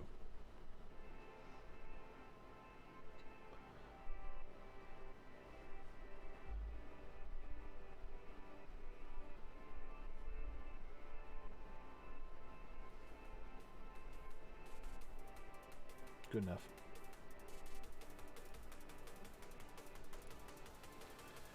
Okay, so now that we've fixed that,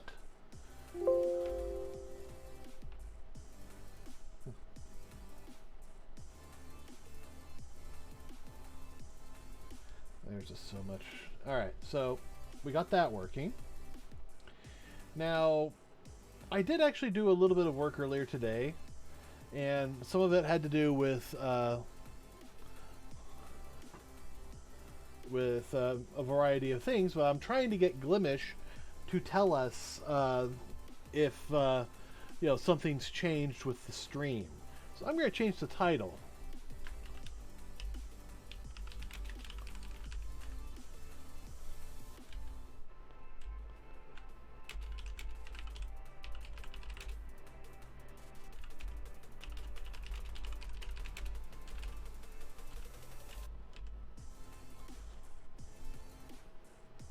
There, I just changed it. So KJBot should have received a message.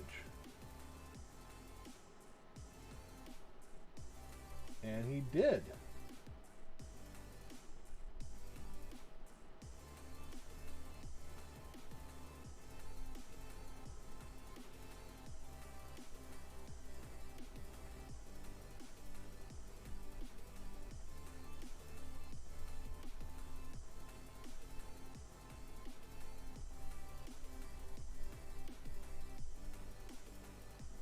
Okay.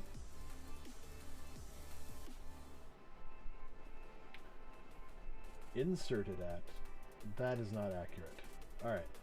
So the good news is Glimish just sent me a subscription data.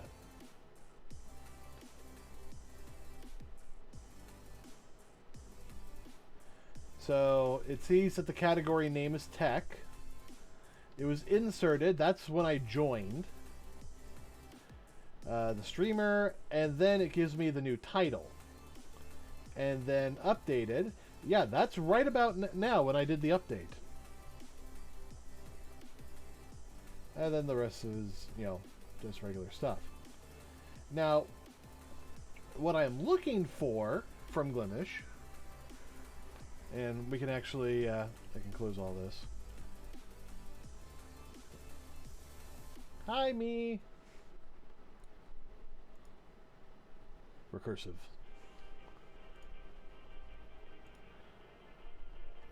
So, channel updates. So this will tell me when the title gets renewed. I don't need to know some of this other data. But what I do want...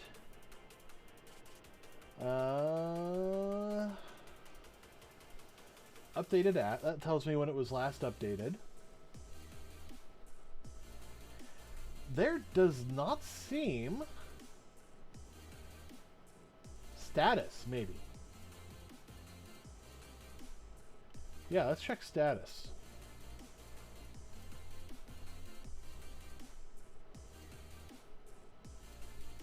Channel status. Okay, well, let's try that. So let's jump down here into Glimish. And, the good news is that does look like it finally worked. I don't have any, I'm not getting any information back from it, but that's because I haven't set that up.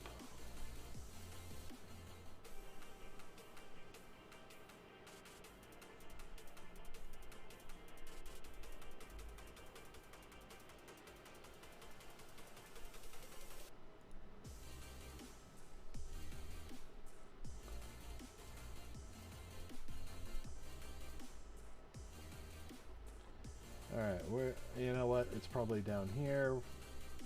Subscribe to channel. Okay, so I do not need inserted at. That just tells me when the channel was created. Yes, I would like that information, but that's not going to change.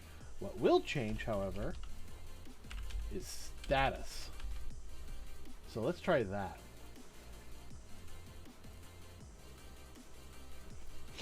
And the reason I want all this is because if I can determine online and offline status, then that means I can actually start working on an uptime variable.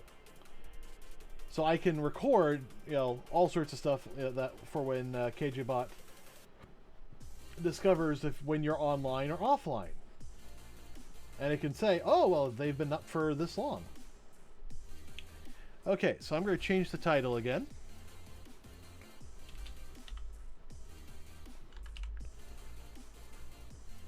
So KJBot should have just received a new message. And he did.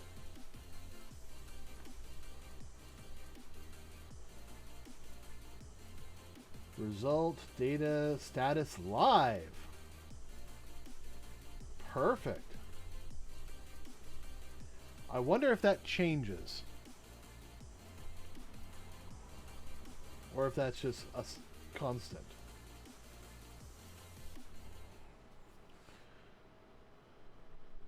What would be nice is if there was a way of determining when we were live. Now it can just tell me that, it is live. So at the moment, the best way I could determine an update, well,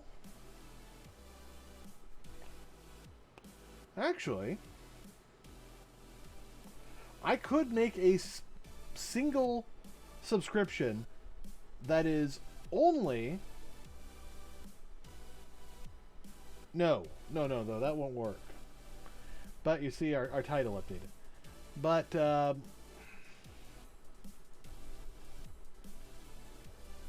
I don't need streamer data for that.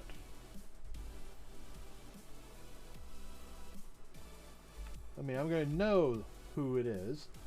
Title, category, name, that's all right. Yeah. Status, streamer, title, updated at, and categories. I should probably also add tags in here. Yeah, let's add tags.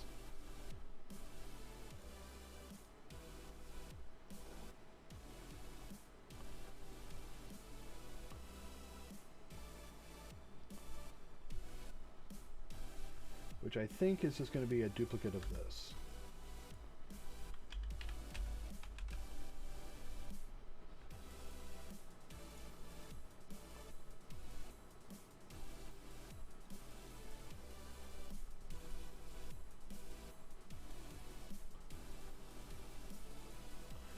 Do I need count usage or ID?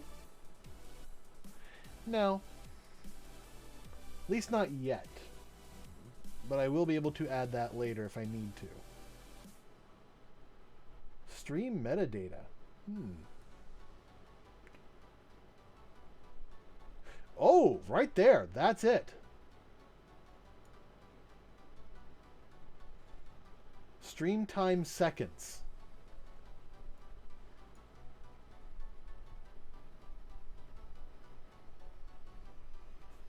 So, I'm going to move that off to the side.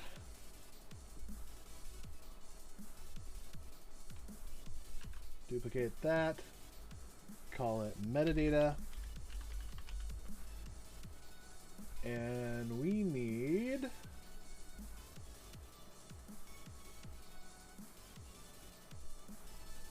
I mean, there's a lot of metadata here I could probably take.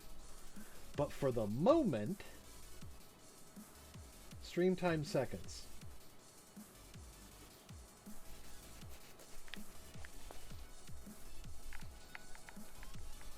Ooh, I can also grab the video height and width. Nice. Stream time seconds.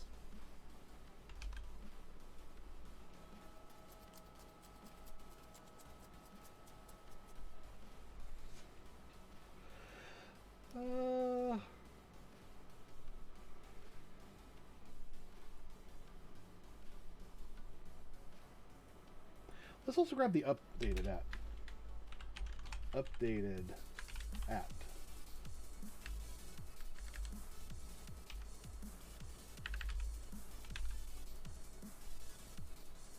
So the reason I'm also grabbing the updated at is just in case when my subscription renews, the metadata was updated at a different time. I could then calculate and see, okay, well, I know I'm still live, so I know there's been this many seconds since then. So, let's close KJBot. Open him back up. I do want to talk to the guys and find out if there's like a connection limit. Because I've been noticing that, you know, KJBot's authentication dies. Ooh.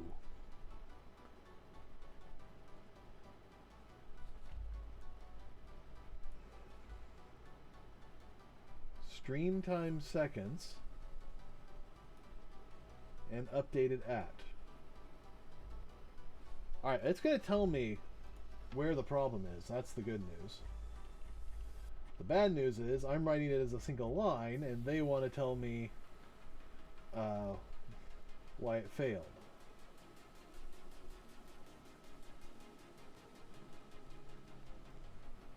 Location line 7.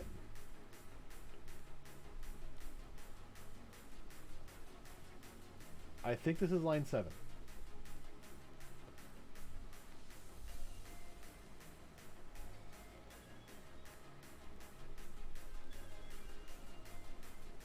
And let's take a look.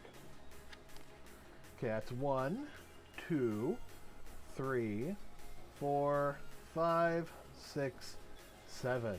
Oh, yeah, metadata.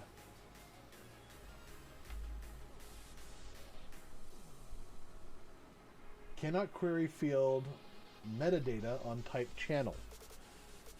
But your own API says it's there. Oh, that's on channel. I need stream.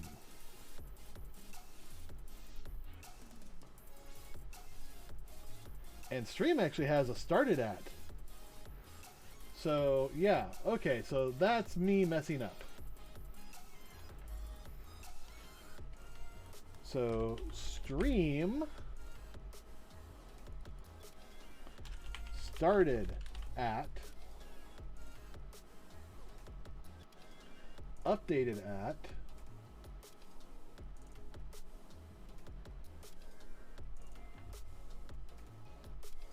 new subscribers.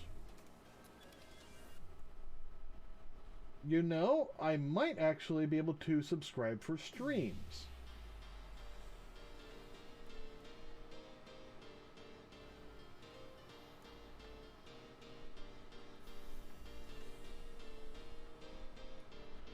Oh. Except I have a feeling that would be wrong.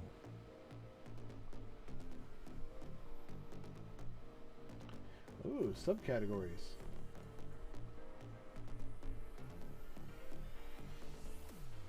All right.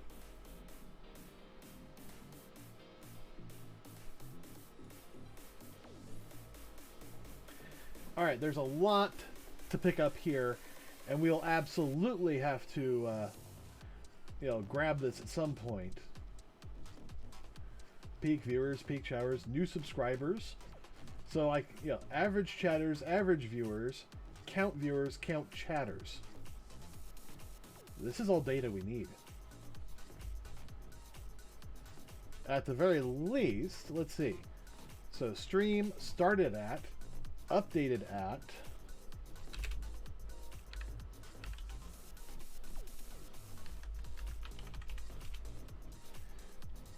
I need count viewers.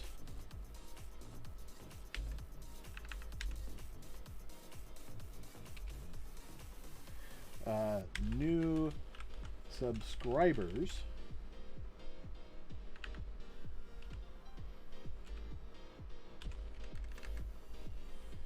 Do they have like new followers? I'm surprised they don't.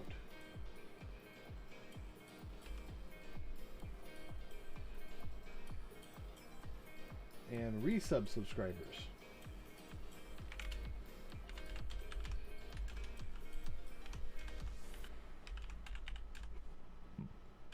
Subscribers.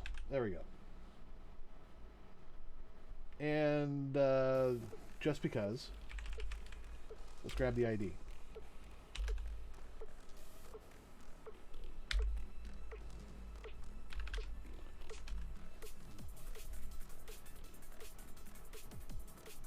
That way we can actually run back and, you know, if we need to pick this up again, we can do that. Now, what might actually be the best option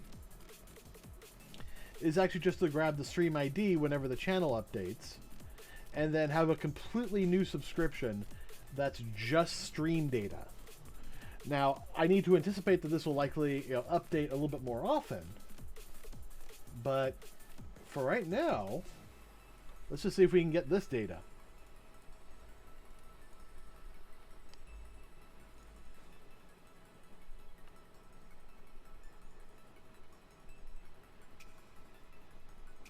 There we go. Okay, and I'm going to change the title again.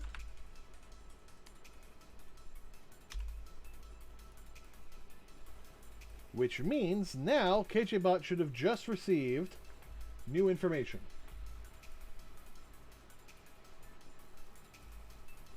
And he did. Message received. Subscription data.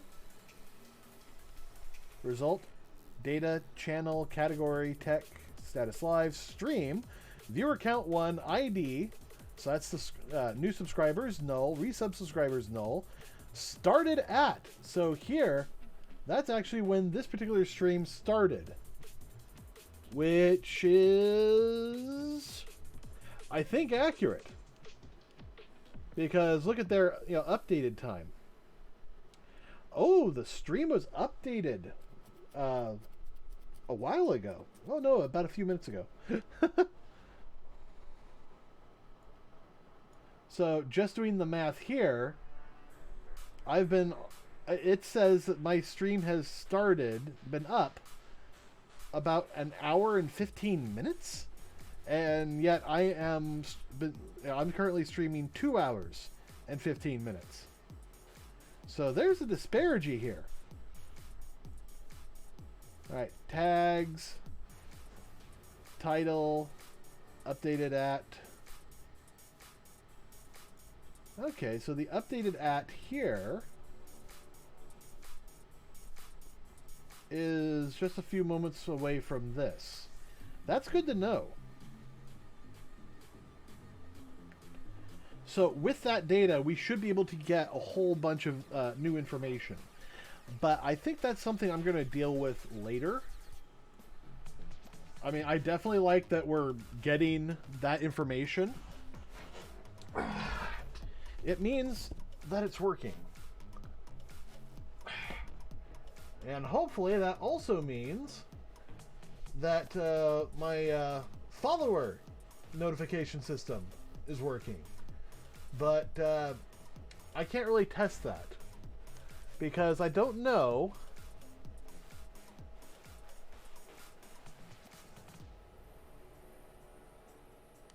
let's see. Let's find out.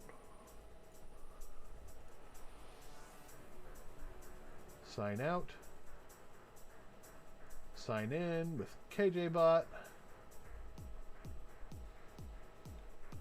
And now we will go to my stream.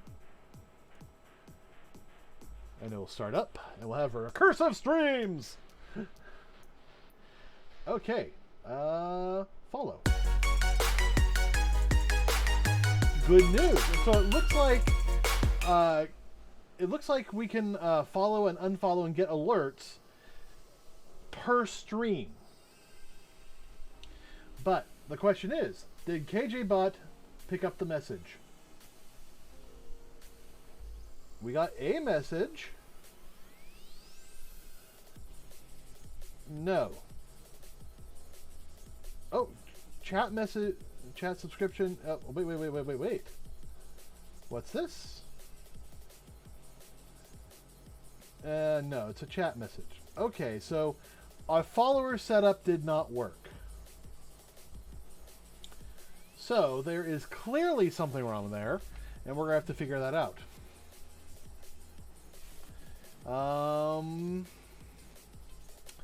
It's subscribing just fine. That's the good news.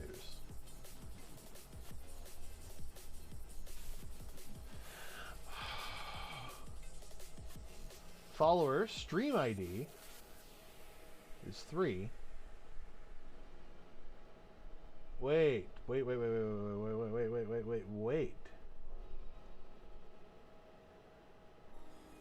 Streamer ID?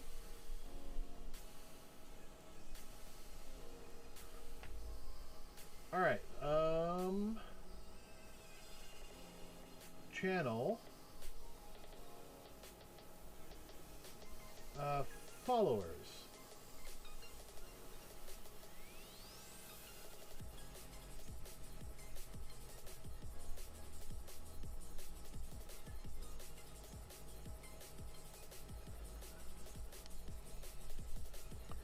So these are the basic subscriptions that we can use. Okay, now that's actual subscriptions. Users, followers, channel. So right now we have channel, and in there we can get stream.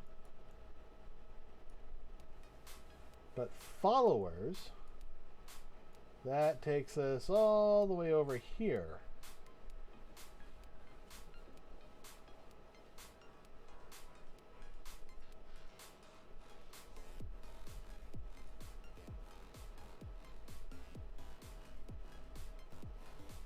And that gives us our the user data, which we could definitely take a whole bunch of information about. Which reminds me, actually, I see this right here, Social Gilded. We should add that to my stream. But it doesn't stop the follower setup.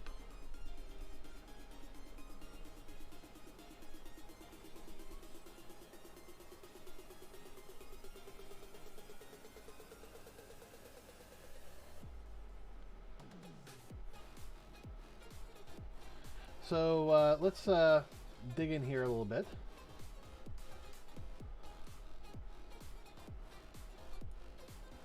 Okay, stream.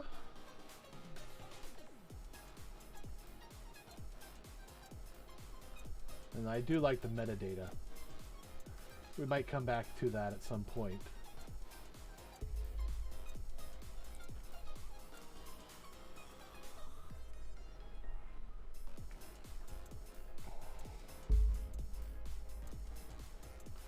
Count followers, count following.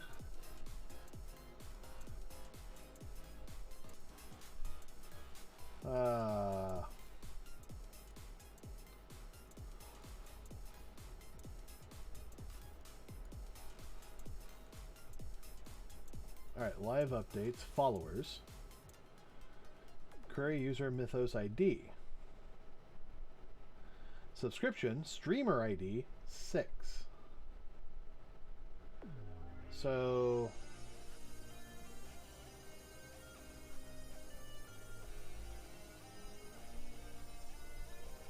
let's make sure that I'm actually using my streamer ID, which I have labeled channel ID. Subscribing to channel ID, which should be let's see.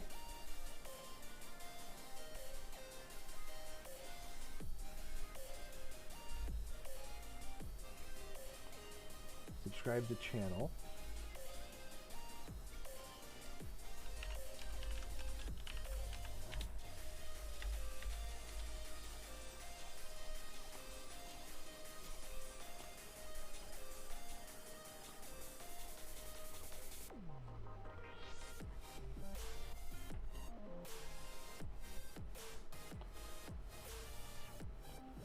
Chat operation, chat operation.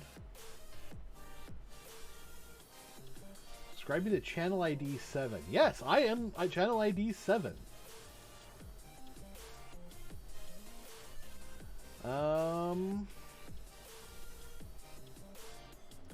That's the channel ID, but it looks like what it wants is actually a user ID.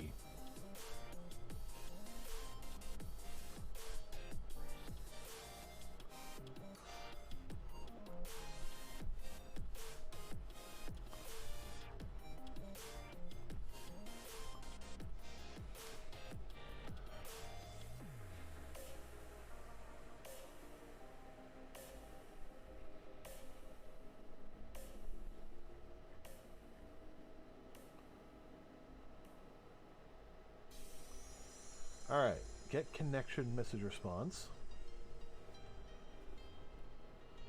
Channel streamer ID.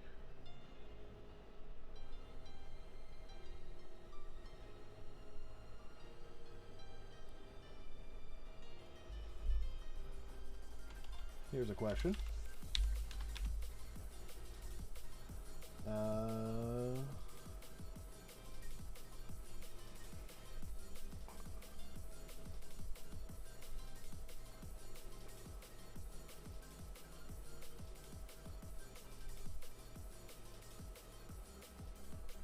Huh.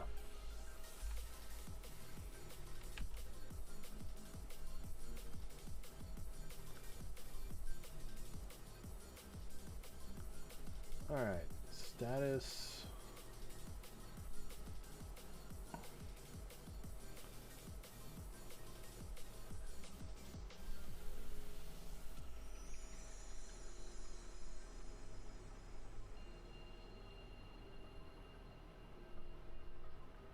Oh.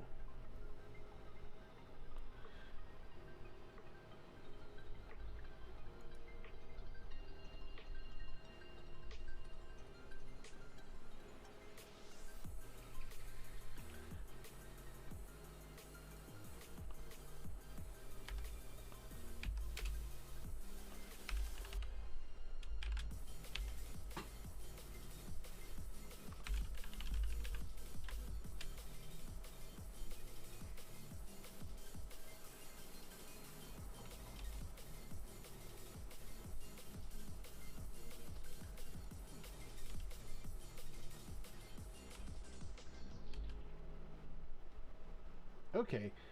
I doubt this is going to work. And the reason why is, quite frankly, because I don't think they can support multiple operations in a single query.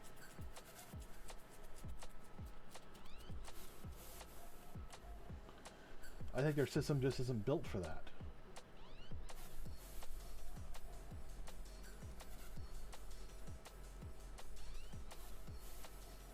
And quite frankly, I'm surprised that worked.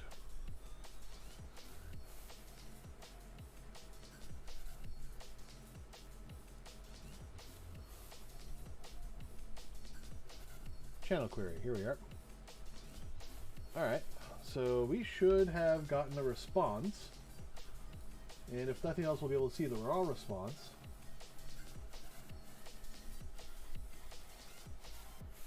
Okay. Checking results of channel query.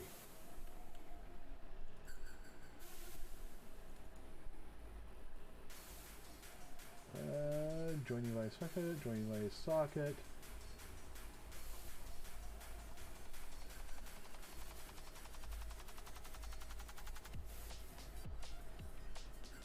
Checking results of joining via socket, subscribing to chat.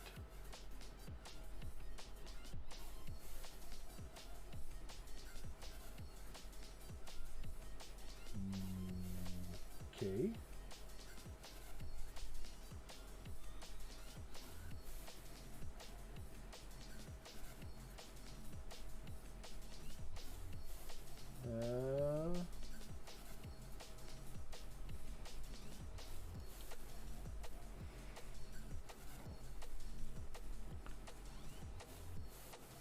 So I am not seeing this at all.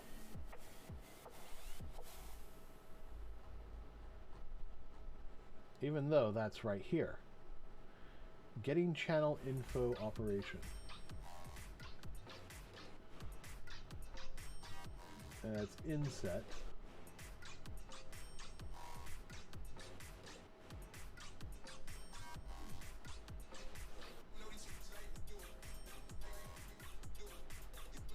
Getting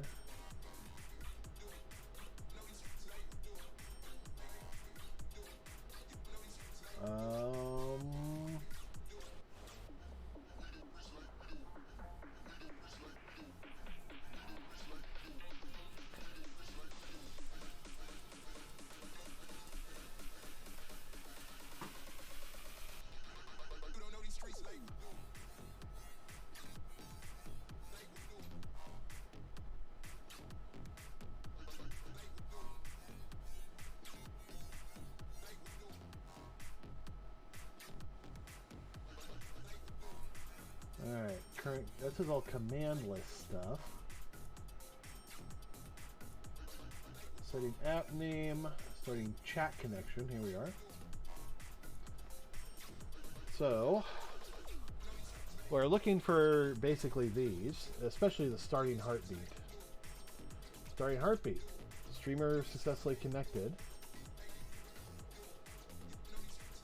Bot successfully connected.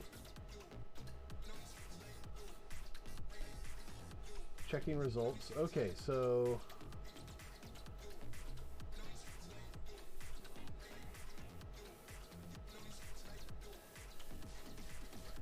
we should be checking results of joining via socket. Okay.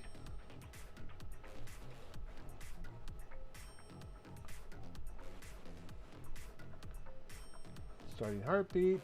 Yes, subscribing to channel.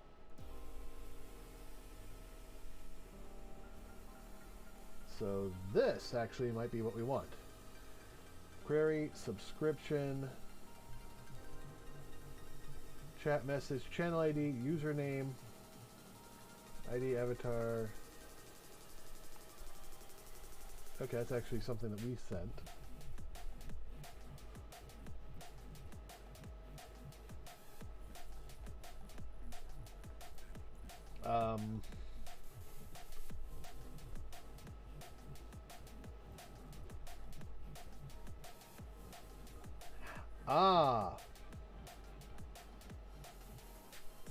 If the profile equal channel is -1, then it gets the information.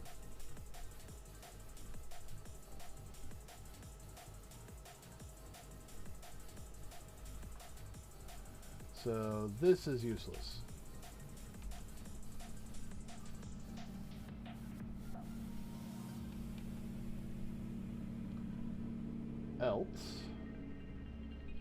Else subscribing the channel. So I would have to basically start over for that to work.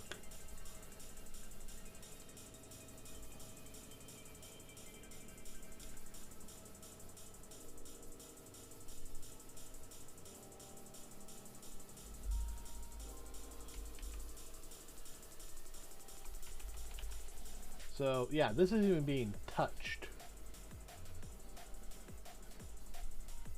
So actually what we could do here, since we know what's going on,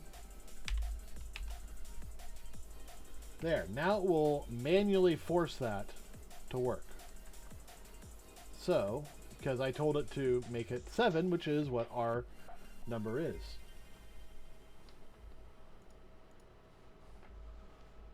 So now it will run every single time. This is where we're actually should get a crash. Well, not a crash, but a, incorrect connection. See, it did not connect because it had an error.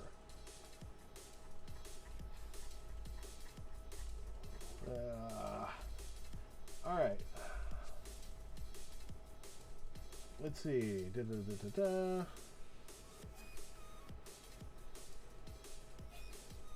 Subscription ID.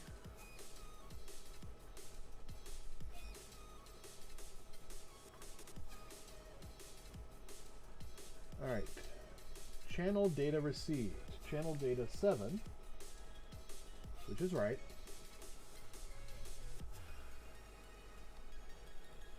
Ah, here we are. This is what we want. User. Yeah, we got the user ID now. Yay! Interesting, it sent that twice. But this does mean that we can send multiple queries at once. So that's good news. So now that we know that I am 950, we can at least for right now hard code that in. Turn that back to -1. And we're going to have to definitely set this up so that we're able to save that a little bit later on. Okay, so yeah, here we get the here we're looking for response, data, and then channel.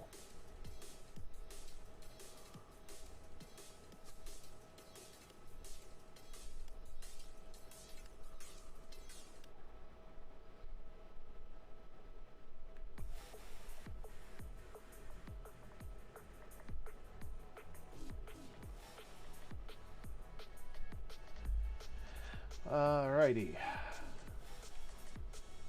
Let's duplicate that.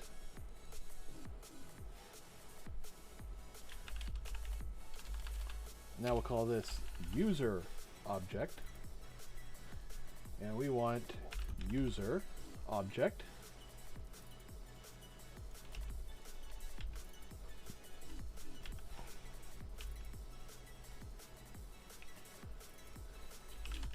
User ID was nowhere empty. And now here's actually where we need to come. Peek here. And peek here.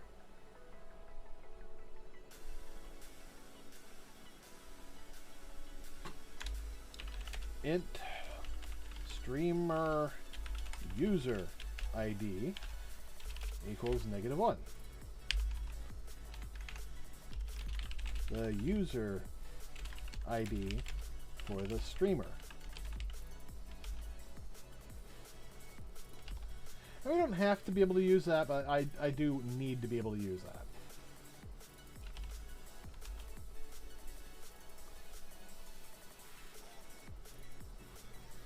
Alright, streamer does not have a user ID.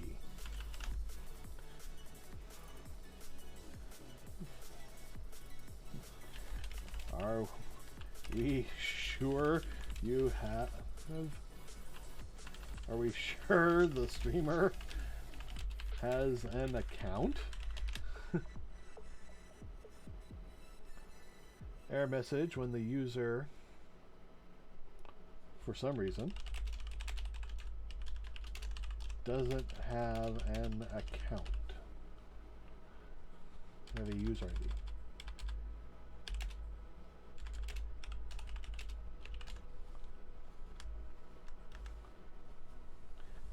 Is it a user ID or an user ID? An is used every single time it precedes a vowel, but a user ID sounds better than an user ID.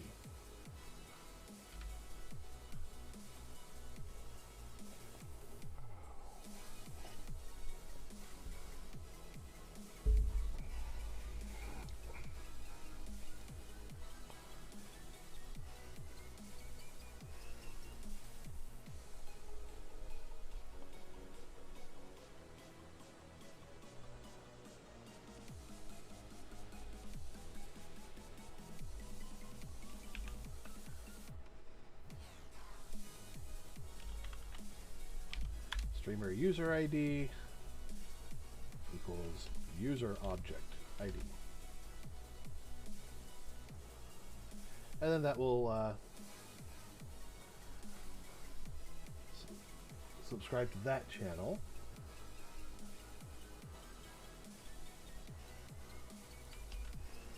But what I'm going to do down here flies in the face of everything.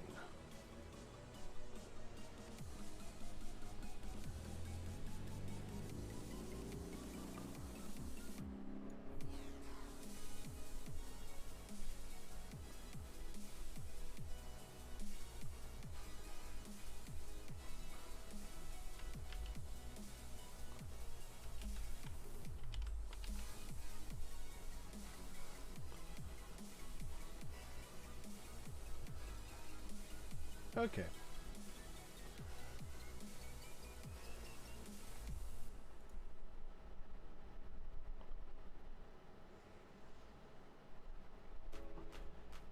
And I'll have to, you know, put that information over on Twitch, but Twitch hasn't needed it yet, so I'm assuming others might need it.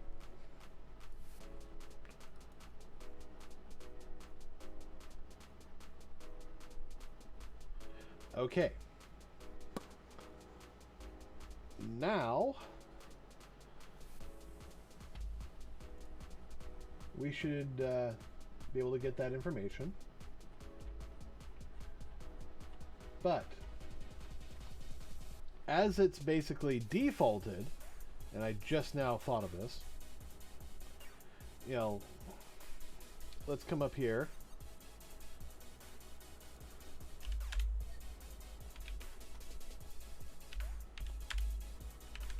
Int user ID equals, or rather streamer ID.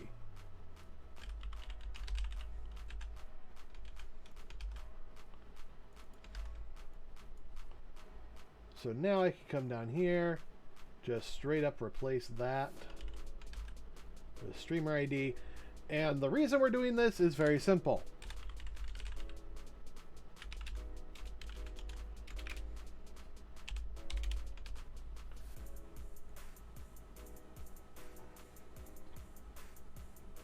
And it's that.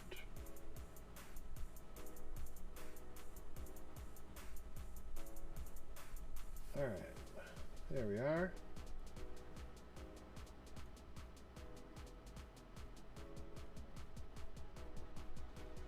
$5.90.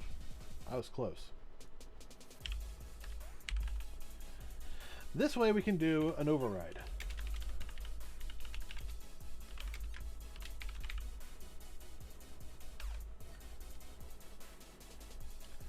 So now we are manually going to subscribe to my channel followers. Now I suspect that I'm going to have to end my stream and then start it back up in order to get more followers. Because I'm pretty certain that KJBot's not going to be able to follow me if I unfollow. Are you sure? Yes. Follow again? Yeah, nothing. So I'm going to end the stream for just a moment and be right back. So don't go anywhere.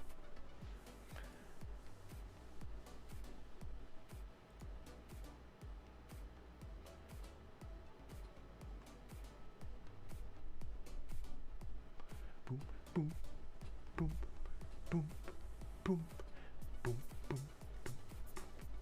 boom, boom, boom, boom, boom, boom, boom, boom. Hey, welcome back. Oh, I can hear myself. Ah, it's awful. All right.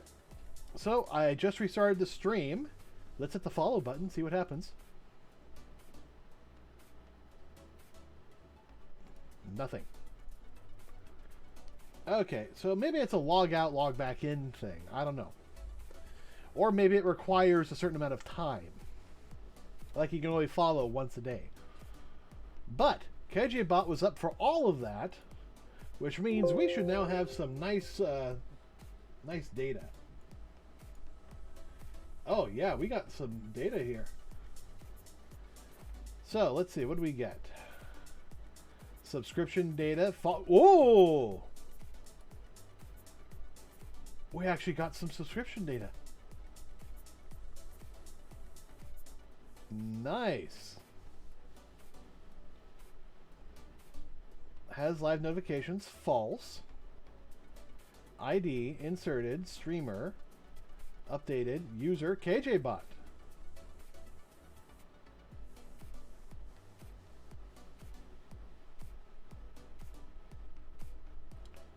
Okay.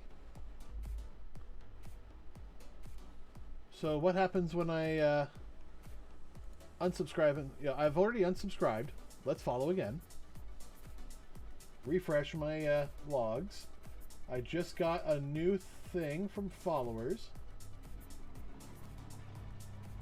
Okay. And unfollow. Okay, KJBot, did you get a new message? Let's find out.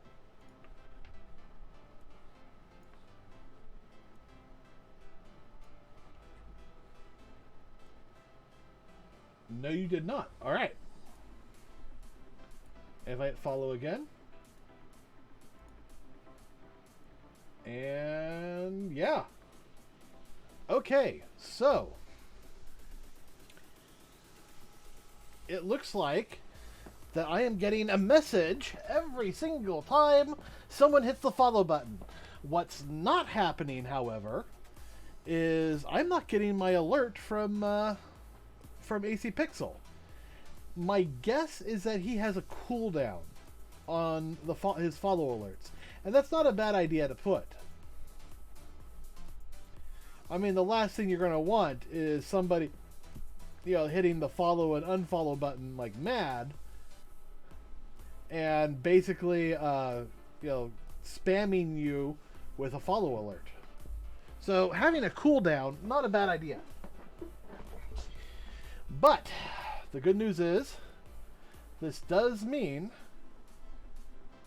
that we are actually getting information.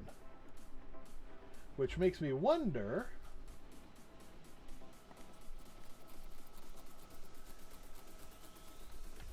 Oh, let's make sure. Yeah, I need more information than that. And this is the follows. Yes. Alright, so...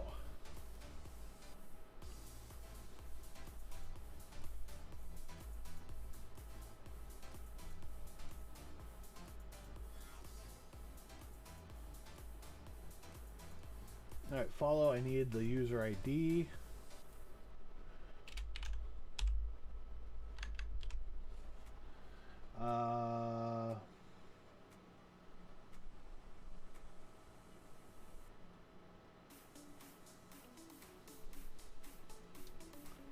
Avatar and avatar URL? Ooh, confirmed. Yes. Confirmed at. This way we can,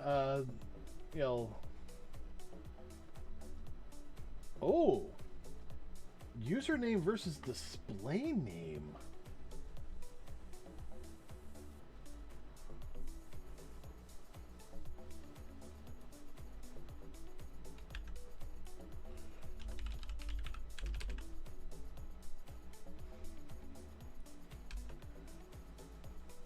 So we can definitely set it up so that only confirmed people are counted as followers.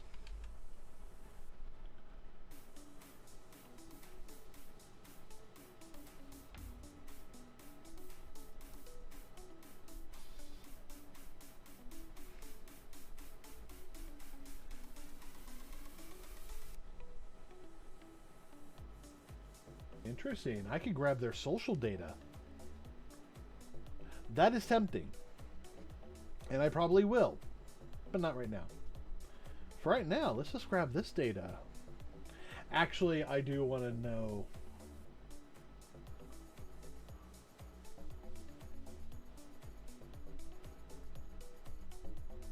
Okay, how...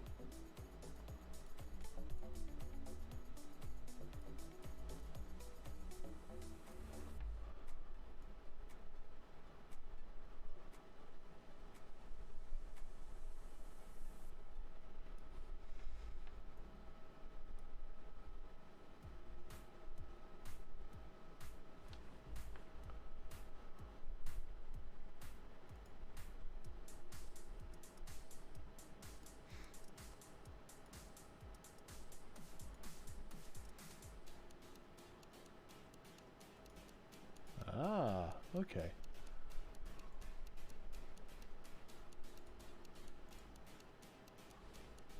All right.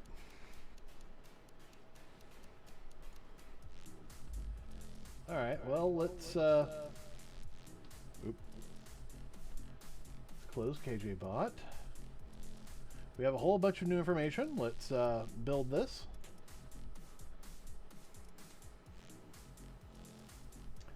And I'm getting distracted by all this other stuff, but, it's a good distraction, I think. A few more tests. All right, so now we come back over here. We unfollow, yes.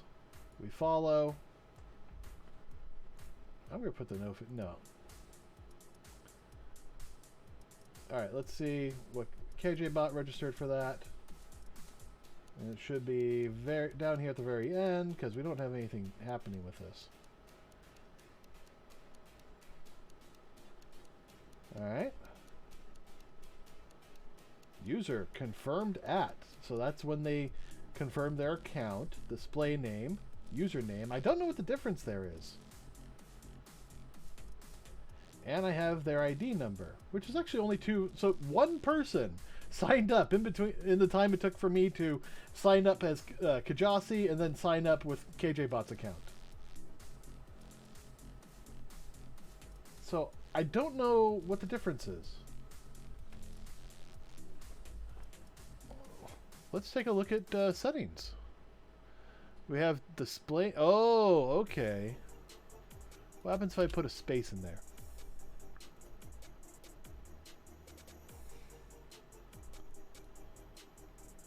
Display name must match username.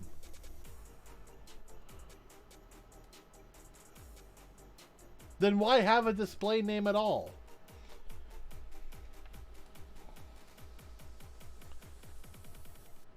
Alright, so I feel like I'm getting kind of pulled off of everything to work on that.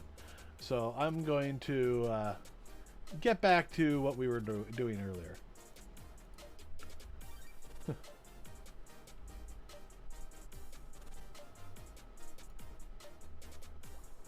Ooh.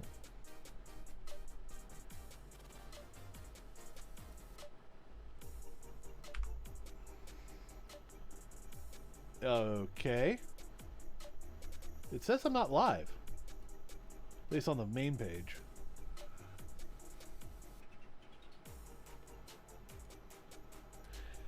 Alright, so I'm going to move this off screen.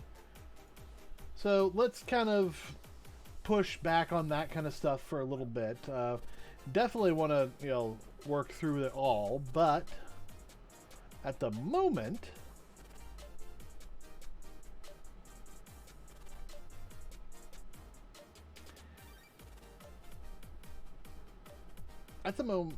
ooh. I just realized.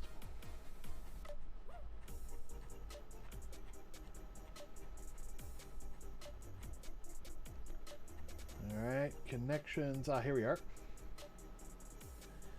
If streamer ID, channel ID, there we go. So what we're going to do is add an OR in here.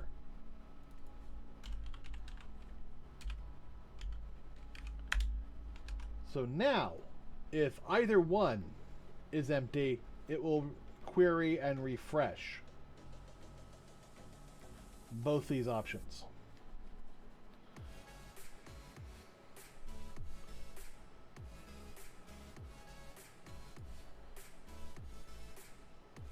Get streamer channel and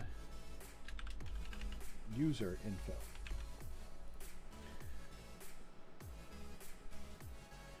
Okay. So we'll just have that kind of lumped together. That's fine. But yeah, I'm going to kind of push that off to the side. So now let's focus back on the command system. We got regular, expressions working. We can now, we've got it that commands will actually match correctly. So now there comes the question of what's next. And I think next is cloning. Being able to make a duplicate of any selected command is probably going to be the thing to work on. So that actually has to do with the tab commands window. Now, if I remember correctly, I actually was working on this.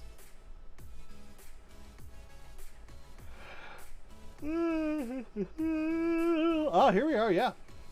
So, the problem that I'm having right now is that the commands that I'm trying to grab somehow end up empty, especially when I'm cloning them to another system.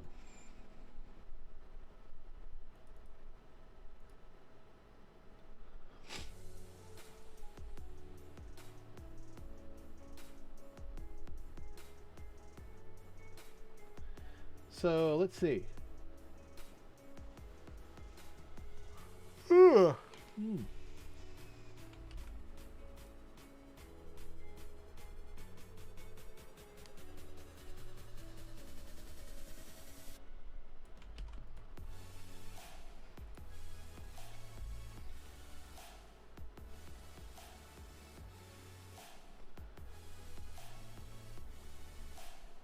Current command set index.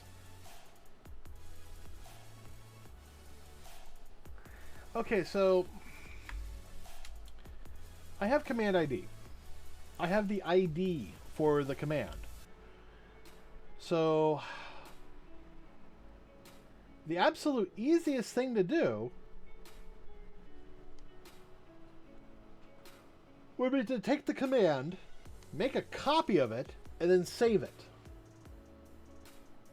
The problem is that it's not letting me.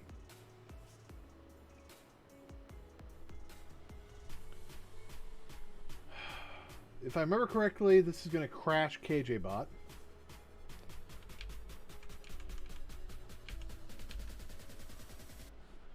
So, clone. One of your clone commands conflicted. Yes, that's fine. And you notice, even though I had command 2 cloned, it cloned command 1. So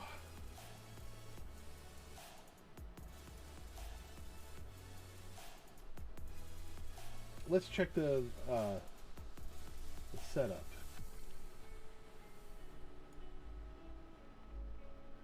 All right. So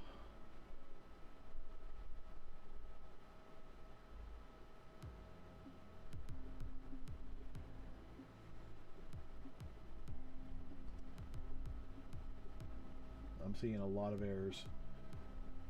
All right. So this is where we're starting. Cloning from ID 12, index ID 14. Okay. Clone, new command, clone command. That's wrong.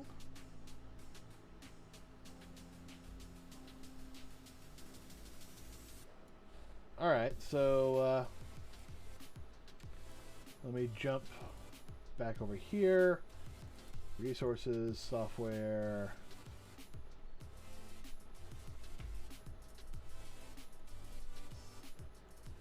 All right, so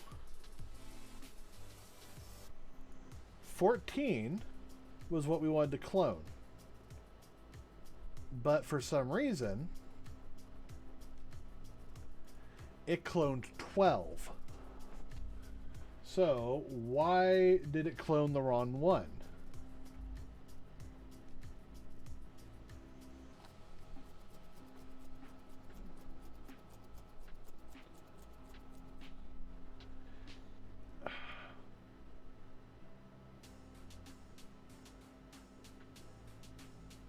And why did that cause a problem?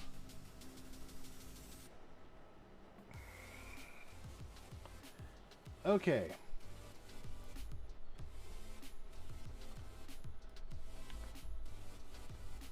Clone from ID 14. That's right.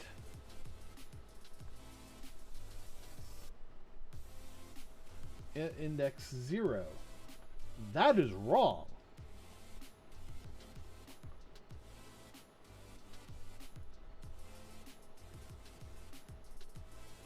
Oh, selected.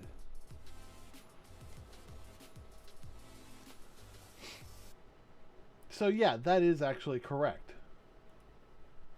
Clone command, current command, command. Oh, That's the problem.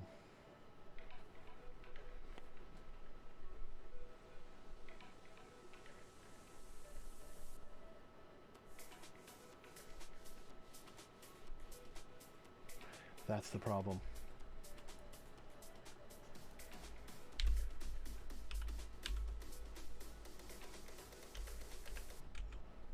Index of child.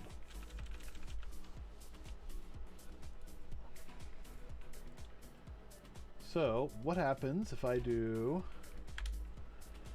int index equals index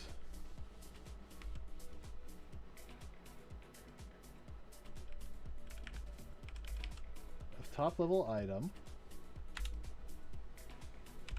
item.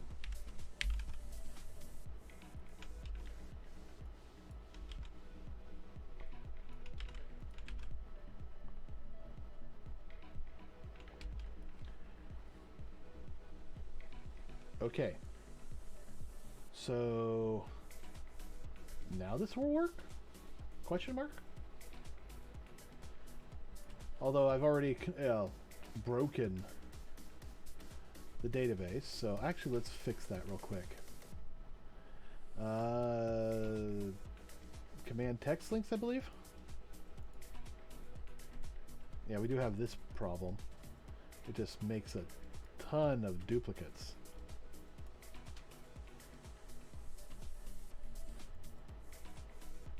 And notice that 12 is conspicuously missing. Alright, and the text.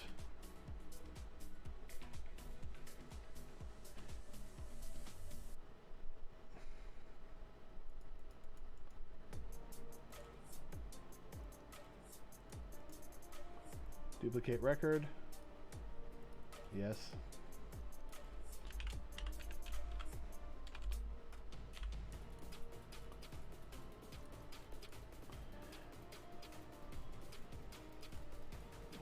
Good enough.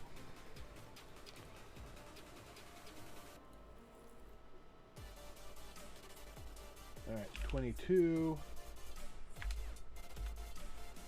Apply. 14, and then we'll delete all of these.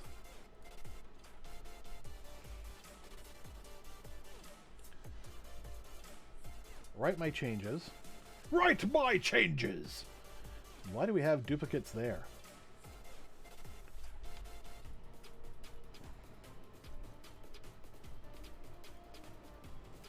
And this is actually something else we're going to have to dig into, is why it's duplicating like this.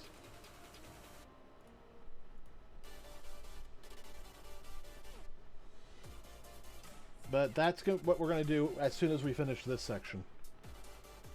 Because I believe it's connected to everything, but if I can just get cloning to work, then we can come back and fix command links and all, and text and all that.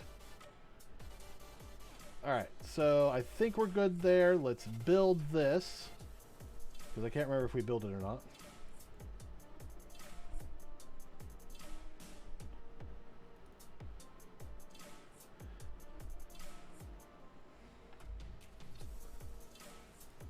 Oh, KJBot's having some problems.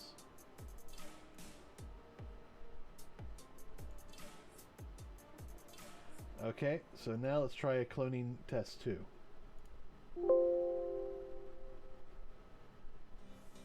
Okay, the good news is it cloned it correctly. The bad news is it looks like it also deleted the original.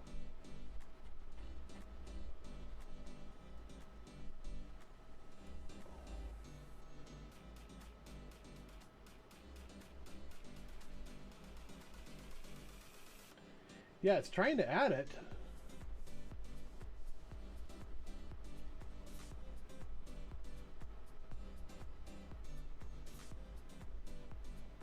Alright, clone. Yes, test 2. Clone new command. Is test 2. Good.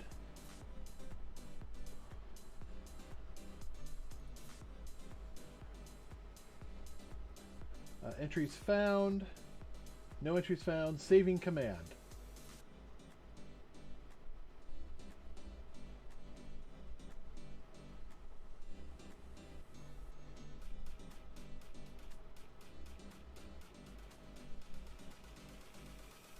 Loading command.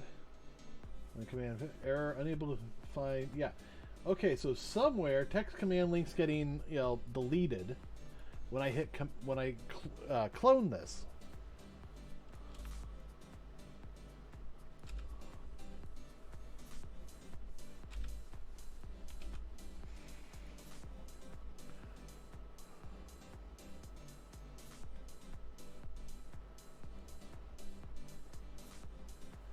And probably I can just take that and boom.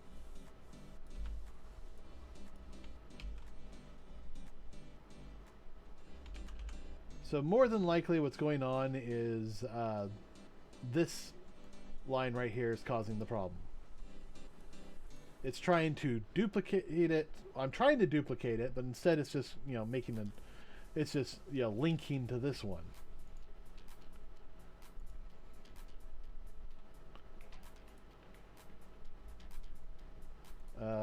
Can I dereference this?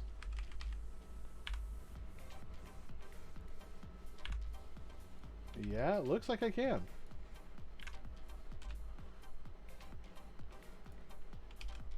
Oh.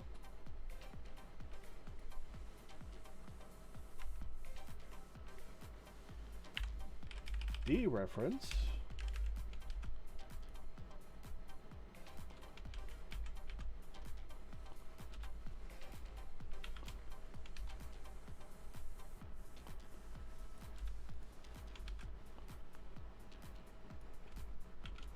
What happens if I do that?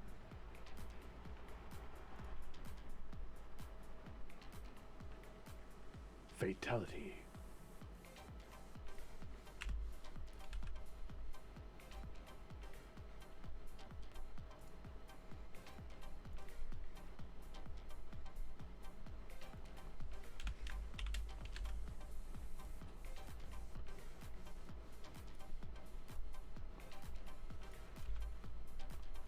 Okay.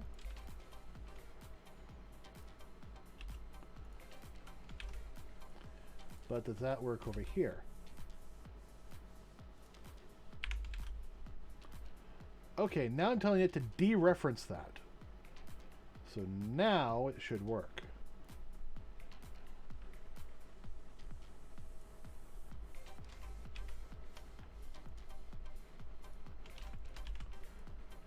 Current block. Okay, replace all. Yep, good.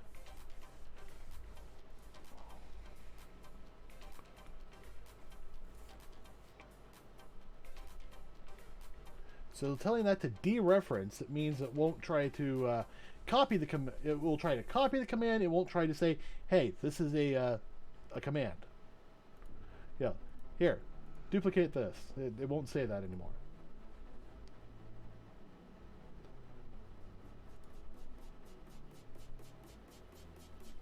Now, for the renaming of it, I actually, copied the code I'm using for importing. So I know that that will work. So, let's see if this works. No!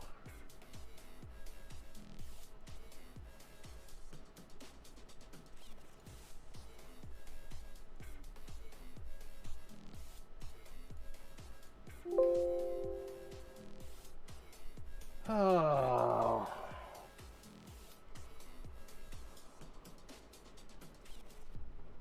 Okay, so if that is the issue, it is, and I don't think it is, my changes basically did shit. So I suspect in order to fix this, we're going to have to dig deeper and figure out what's going on with the whole database side of things, because we've been hitting some roadblocks on that.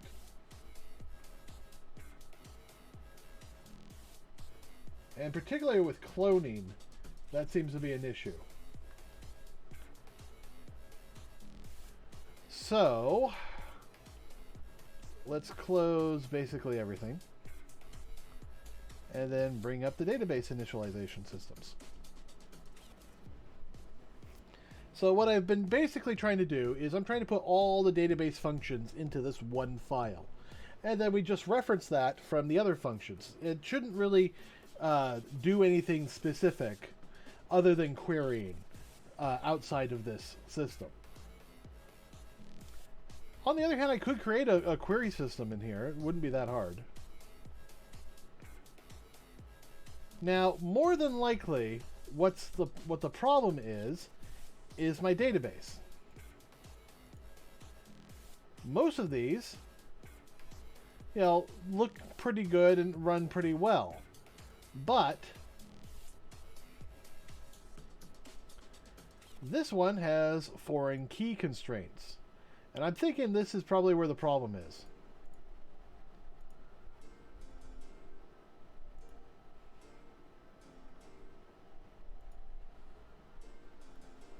So that's adding references.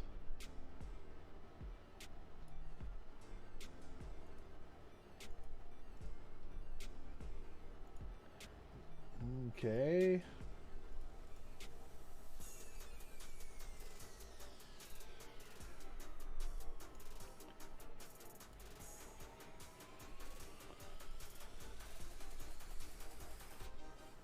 There.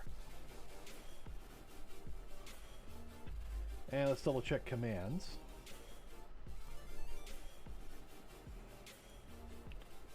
Okay, that's good. That's good. Alright, so that should do it.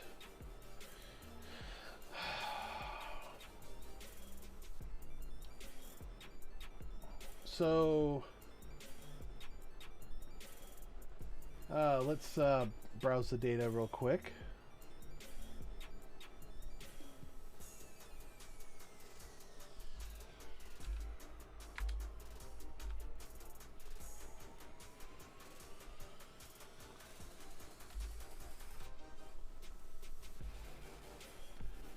All right.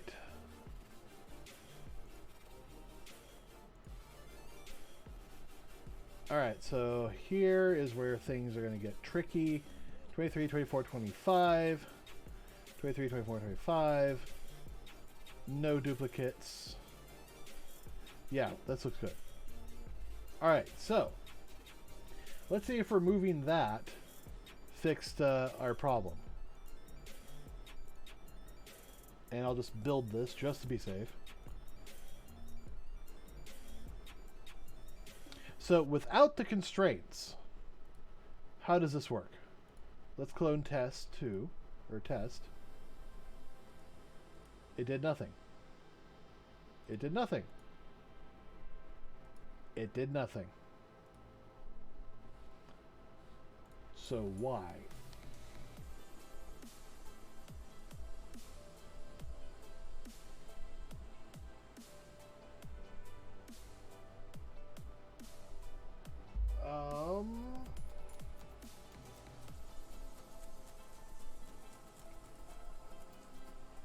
What?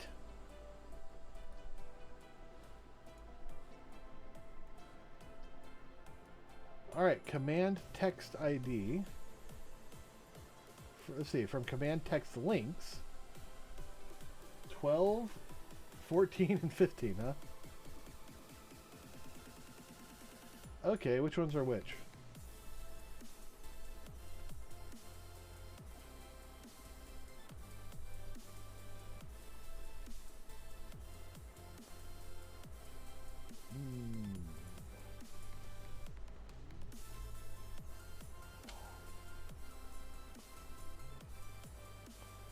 All right, 12, and I'll delete that.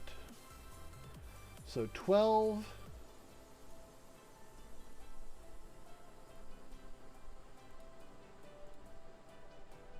24.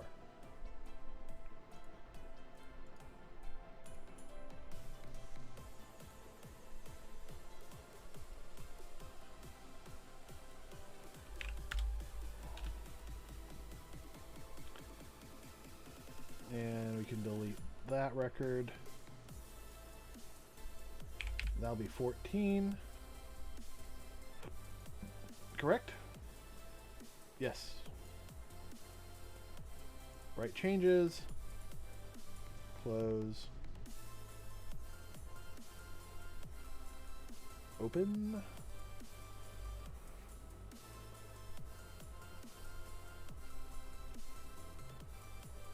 Okay, we've got test 1 and test 2.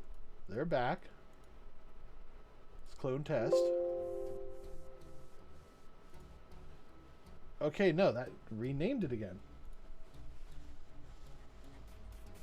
I thought that would solve it, but I guess it didn't.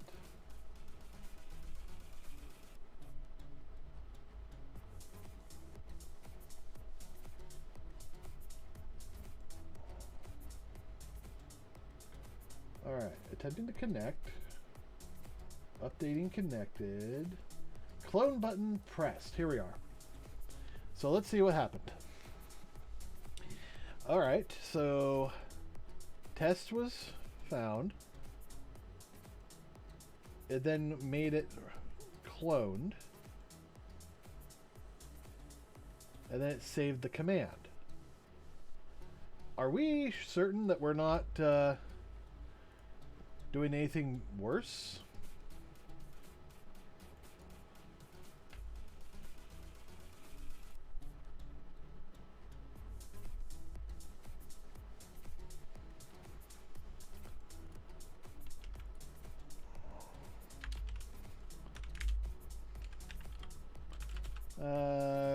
Command data ID equals -1. So let's just tell it it's brand new.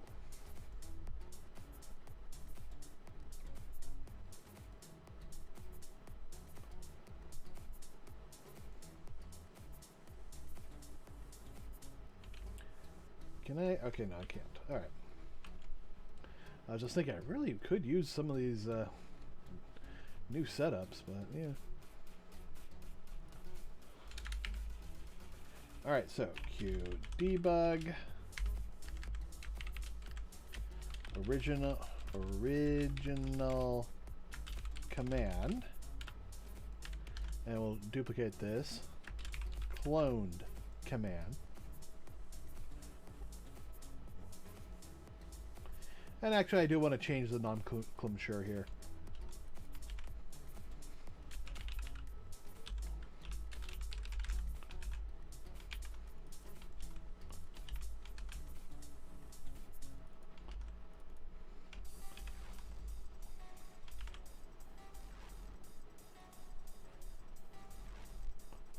All right.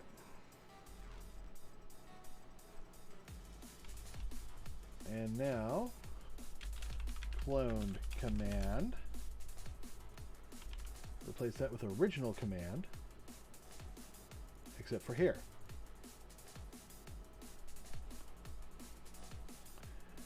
Or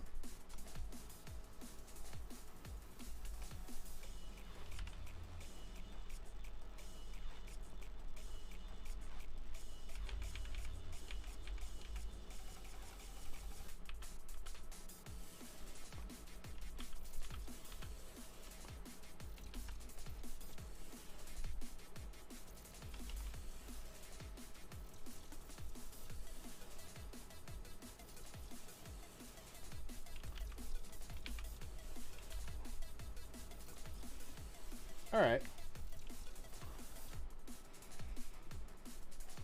So, and here I just want to make sure that the clone command ID is actually 1. So,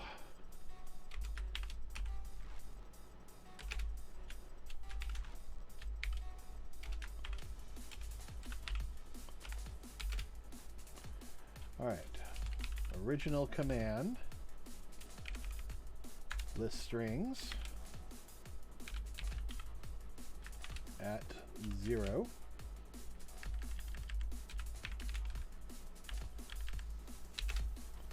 And then original command, command data ID.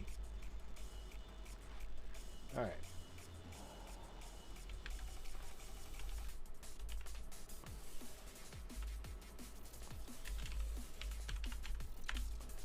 Clone command.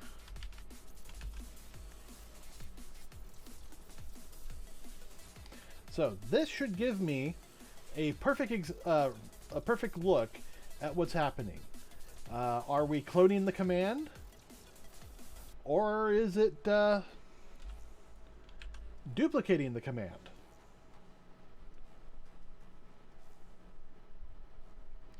We'll find out.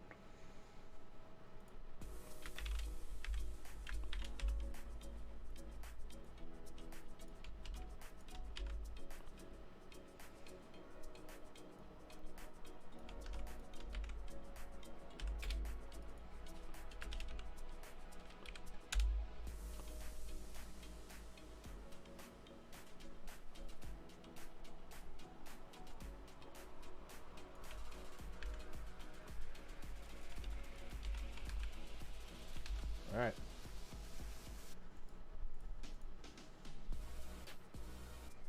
Oh, no, no. Q printable.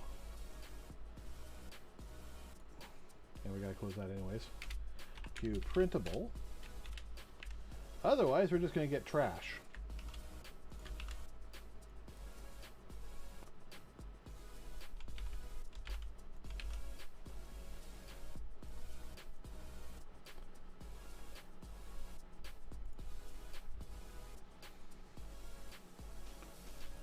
Okay. So I understand that this is going to kill it again. Yes. Fire effect.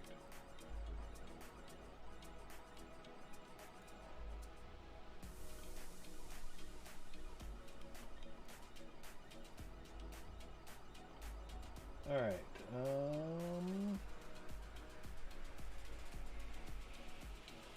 Error.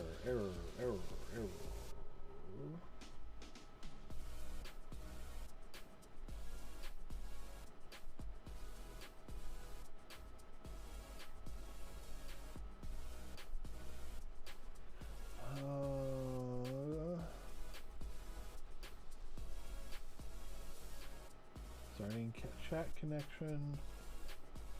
Update. Ah, here we are. All right, checking command.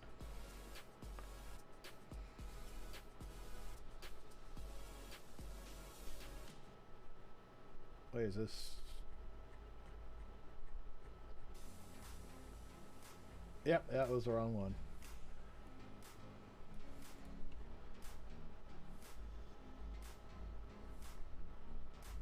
I was thinking, why isn't it giving me any information?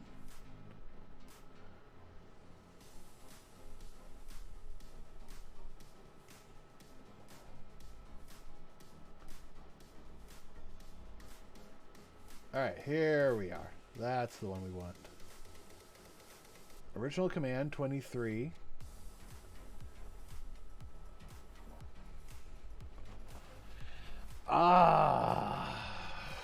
Okay. The IDs are different.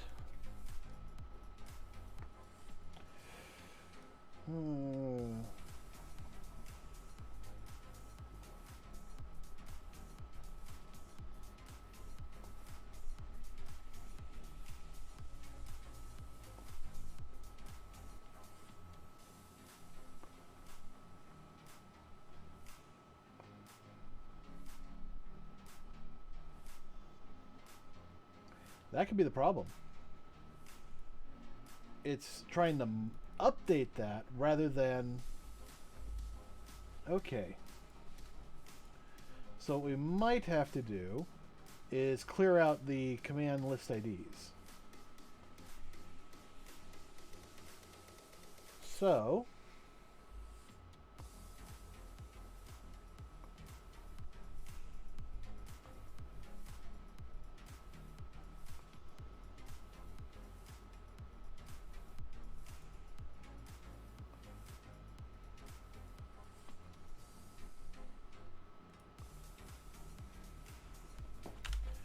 Alright, so now clone command list IDs C equals -1.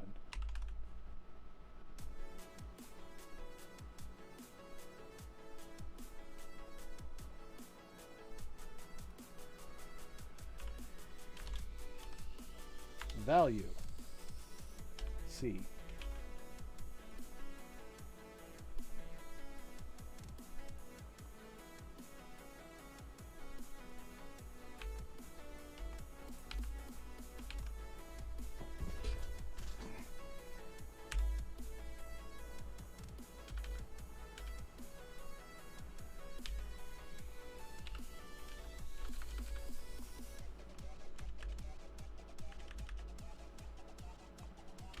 equals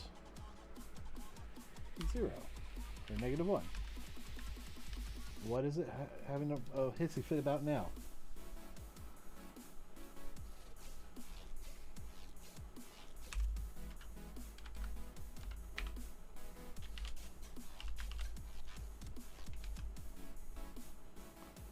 All right.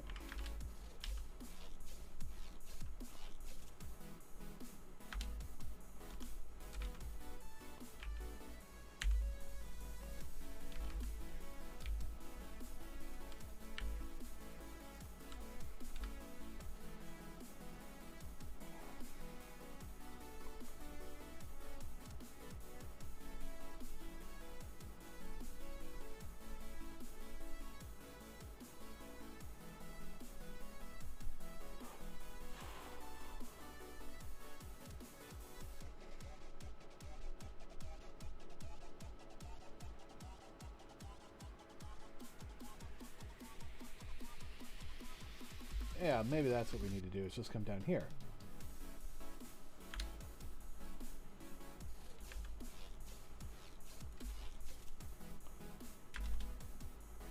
Command list IDs, replace C with -1. Okay. That might help.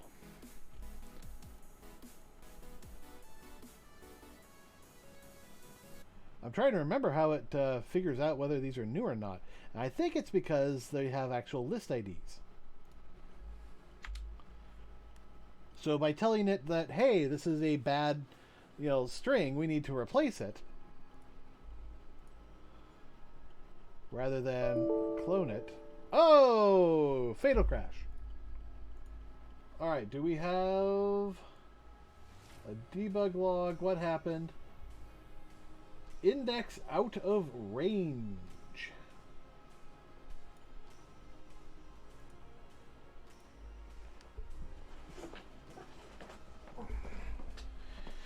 Oh. And it's probably right here.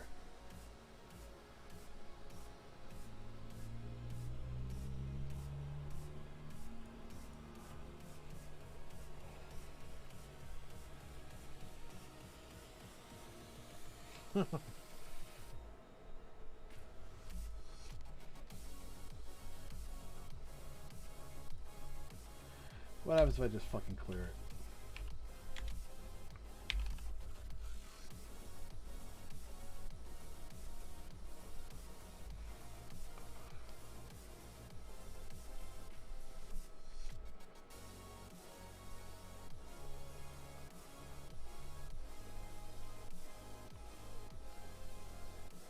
Because I'm at the point of saying, shit like that.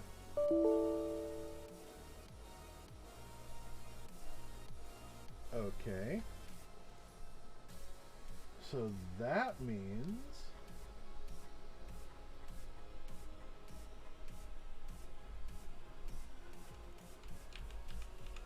that's not that issue.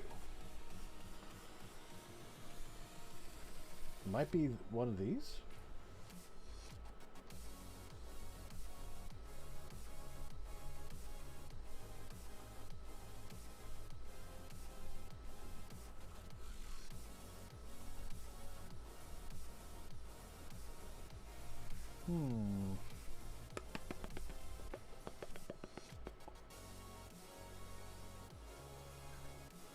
All right. KJBot.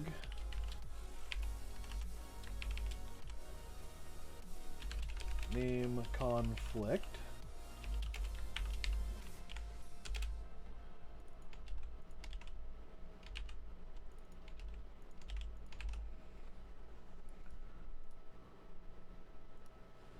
Let's see if that gives me anything, because if this shows up on the next crash in my debug log, then it means that this is not an issue.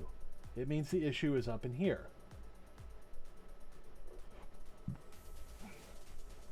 Or worse, it's in my database.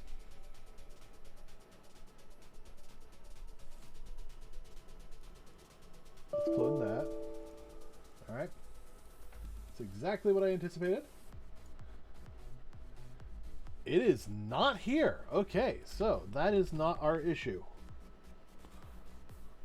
I'm going to leave that in there. So I think the problem is this.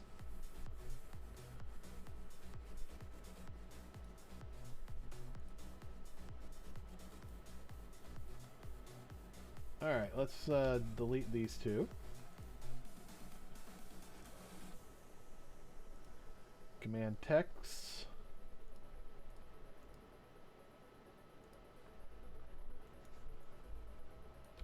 We want test and test2, which I believe need to be 14 and 15 or something like that.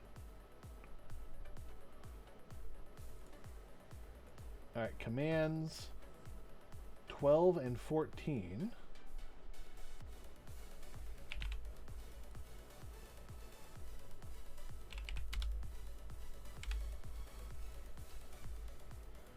Equals 26 and 27? Yeah.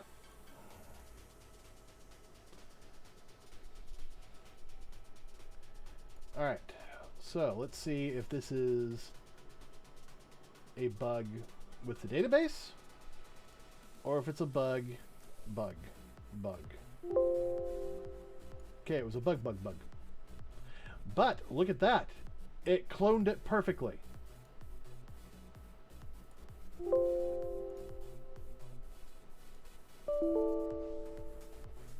And there it crashed.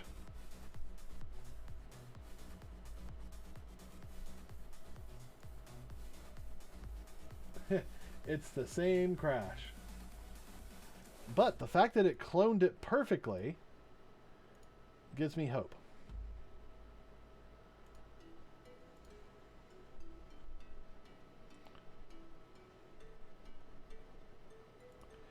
Alright, text links look fine.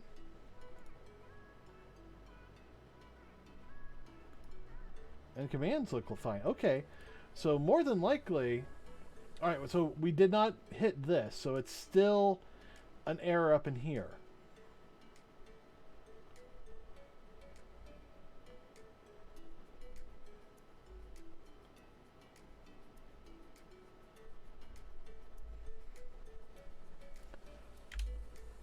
Alright, Debug.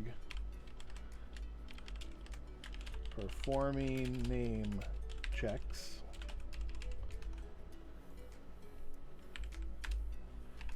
Debug. Cloning command with ID %i index %i.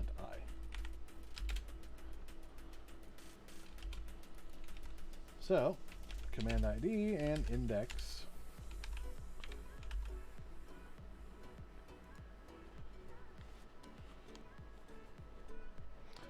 Alright, so this should give me some information.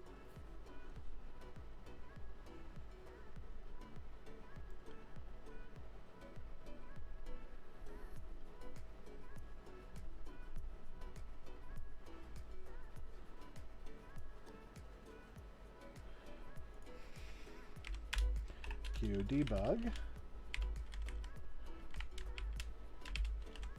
Renaming complete.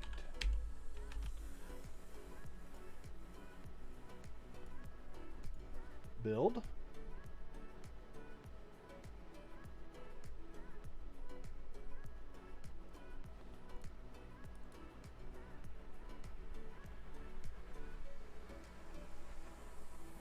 I still don't know why it's not connecting, but that's not a concern right now. Let's do another clone of this. Okay, that worked great. Let's clone this. And that failed. Why did that fail? Why did the clones fail? Alright. It was because of this. Something on here is causing it to fail.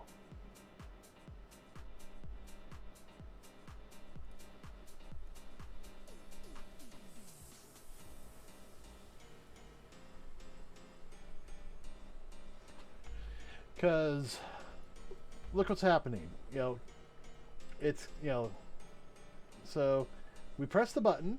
It's trying to clone command ID 1, index 3, which is accurate.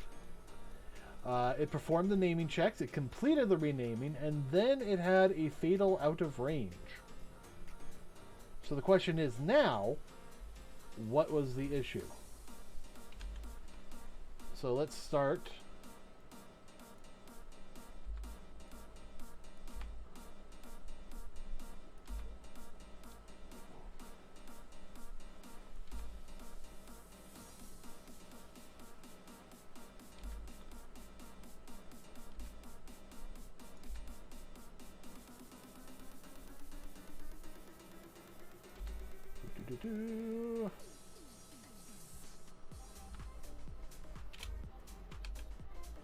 Okay, so now when we do that same thing, we should see what the problem is. I mean, if it's just that, I mean, this is not going to end up in the final version.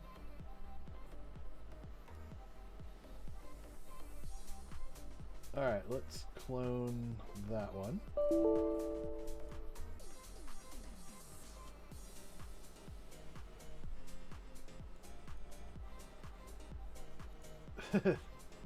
Index out of range on literally the first thing.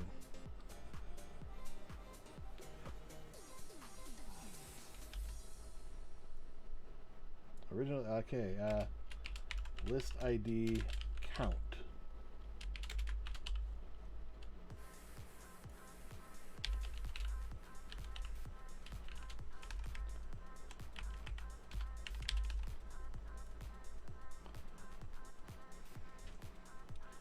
Because if it's just that, again, we could just, you know, comment this all out. What happens if I comment it all out?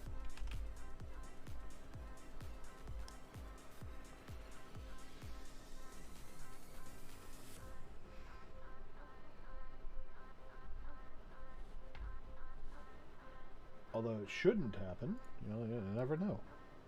Did I build this? I can't remember. I don't think I did. I did not.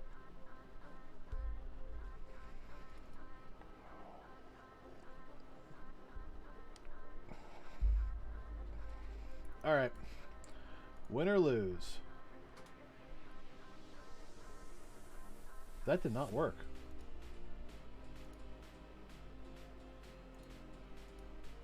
Also, why is that not doing... Okay, so why...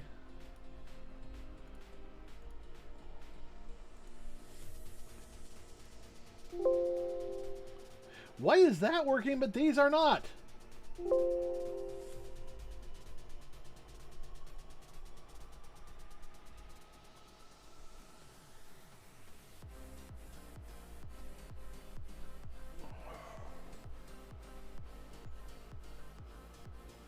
Because they have empty command string lists.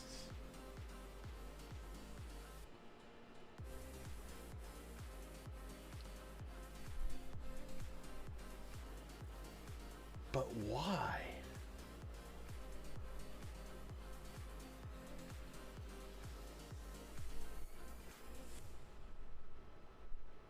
All right. Well, you know what? I think that's enough for that. I'm going to have to kind of dig into this a little bit later. I am tired. But the stream's not over yet. Because what we're going to do now is actually install my Tobii eye tracker.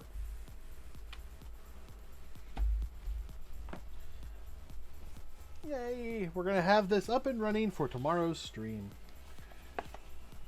So after we get this installed, then the stream's over. But we'll do a little bit of testing in there too. And right before we do that, I think I might actually go downstairs and use the bathroom real quick. Because I don't know if I can survive. Okay, so I just took out the tracker itself. It's not bad. It's really thin.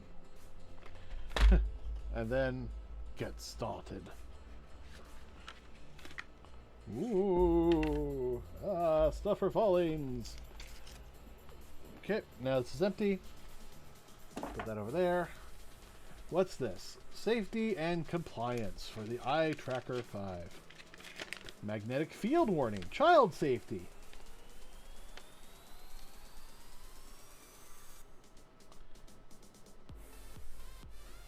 Okay, so don't let children use it without supervision. Do not open the Tobii Eye Tracker 5. How am I supposed to attach it? Oh, no, wait. They mean the device itself. Epilepsy warning. Some people with photosensitive epilepsy are susceptible to epileptic seizures or loss of consciousness when exposed to certain flashing lights or light patterns. Okay. Mounting warning. According to the manufacturer destruction of the approved mounts. Alright. FCC compliance. And then the same information in French. Alright. So what's this other one that got stuck to it? The warranty. Our pledge, liability, general, repair and information. And then the same thing in French again. Alright. So, get started. Alright, let's get started. Oh, ho, ho, ho. Oh! Connect, automatically install, mount, calibrate, register. And it's got like little photos of all of that. That's neat. Oh, okay, so this is some sort of magnetic adhesive strip. So I would put that at like the base of my monitor or something? Oh. I've got 2 of them. And let's see, we got a whole bunch of stuff here. Ah! My monitor holder. And then, you know, a nice big USB cable. And what looks like, yep, isopropyl cleaning wipes. From Loman Bonding Engineers. So all that's left to do is to take out the USB cable. And it looks more like an extension cable. Okay, this is empty now.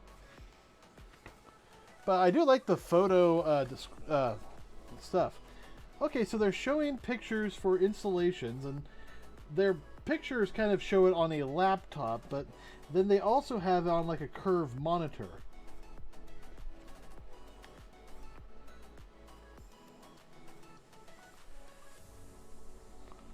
Okay, so you can attach this,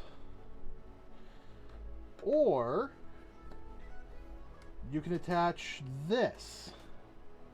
So one way or the other, it looks like this is going to be a near permanent installation in my monitor.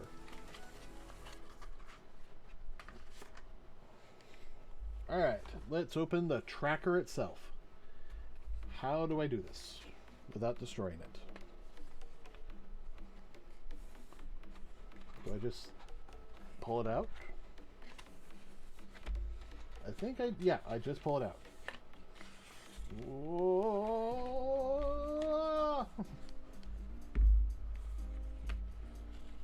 Okay. Oh. So there's no USB disk. There's no anything. It just says it will work automatically.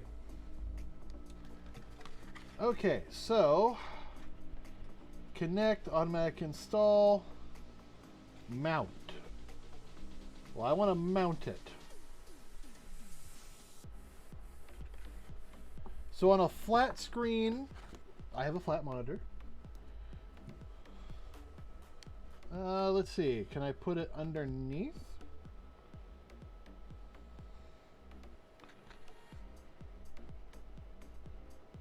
Okay, so it looks like the magnetic part, oh yeah, that's the back of it.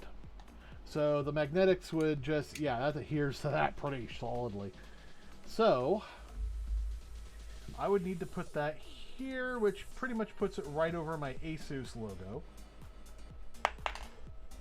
because I have Asus monitors. So, whoop, oh, uh-oh, uh-oh. All right. No, stop doing that. It's after I take the moment I take the stuff off my monitor, the sticky stuff off, is the moment it decides it wants to start flying every freaking where. Okay, let's plug this in.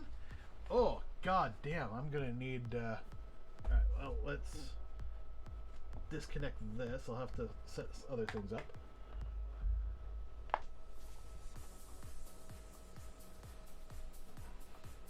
I'm trying to plug this into my USB ports and I'm realizing, oh, I'm kind of using them all. Okay. Toby eye tracker.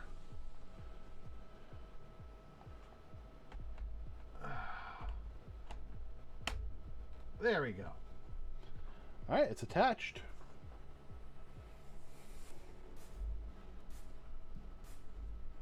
Bump-a-da-dump, bump-a-da-dump. Ah, I see something. It's all plugged in. Oh, no. I wanted to open the devices. I wanted to open it, not stop it. All right.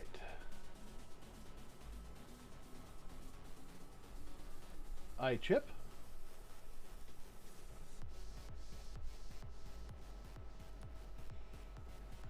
Alright, I think I need to go looking for drivers. Because my Windows doesn't necessarily install stuff. Oh, no. It absolutely is installing it. So, iChip showed up here, and I was just like, oh, well, let's just wait a little bit, and now it's popping up this. When does it want me to peel off? Probably now. Yeah. Yeah. And yeah. Okay, so more than likely it popped away because I have an antivirus that loves to quarantine new programs. And more than likely it just finally decided, hey, this is not a bad program.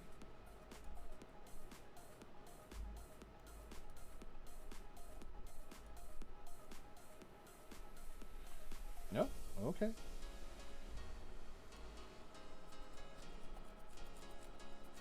Oh! Here. Toby iExperience, get started. Yes, please.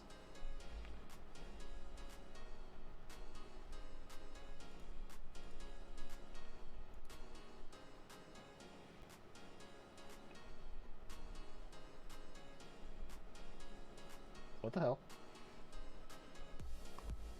Okay.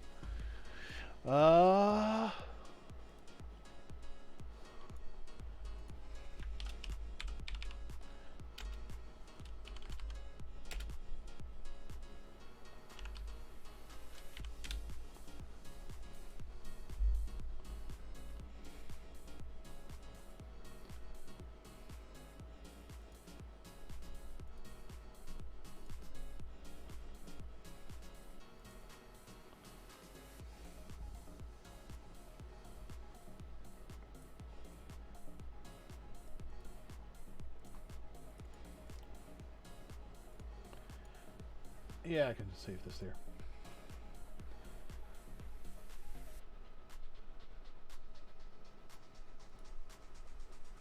All right. Yes, I trust it. Installing driver. Yes. Automatically close.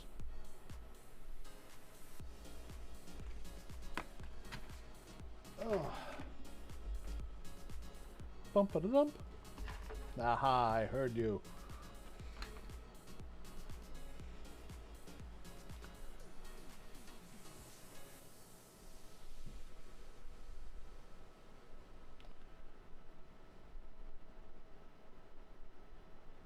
Okay, yes, I want to get started.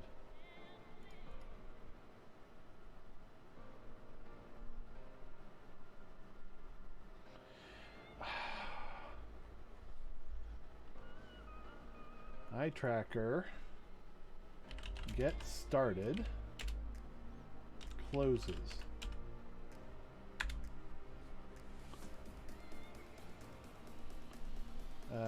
Eye tracker shuts down. Down at start.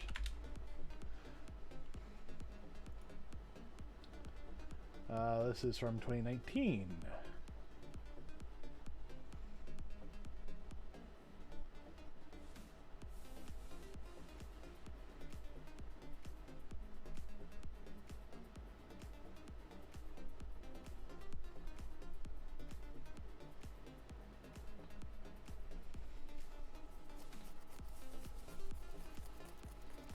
Okay, so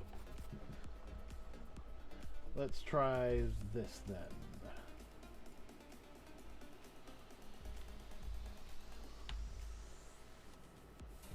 It might be that, you know, it's having a problem.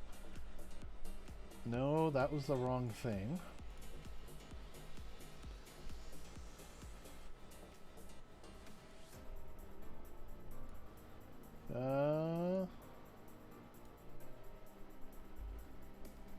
Cameras.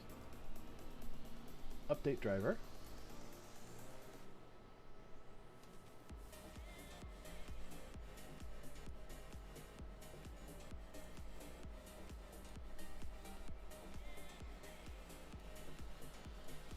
Alright, uninstall device. Delete the software. Alright, and now unplug. Okay, so now let's come back. Let's install the software again. Yeah,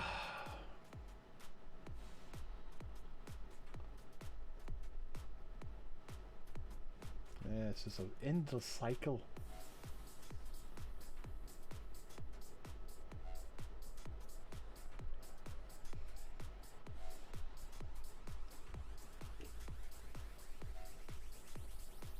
Come on, do something. No, you're gonna force me to do something? You're gonna force me to do something I don't want to do!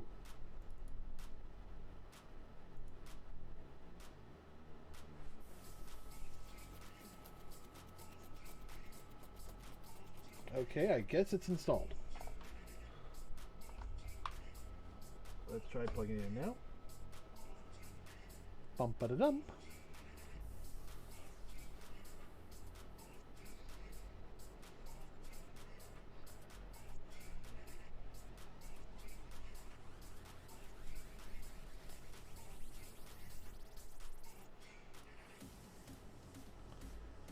Alright. There's the eye chip. Toby hello sensor.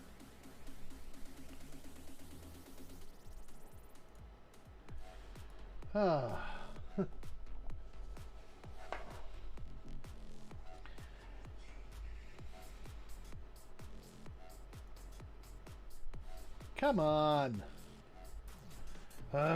Nothing's happening.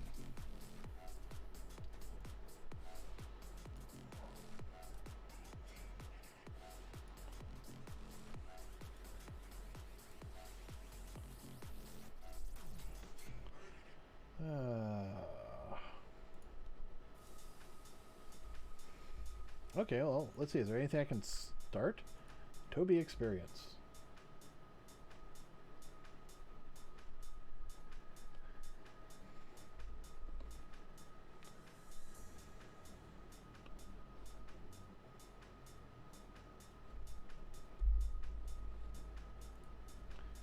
So, what now?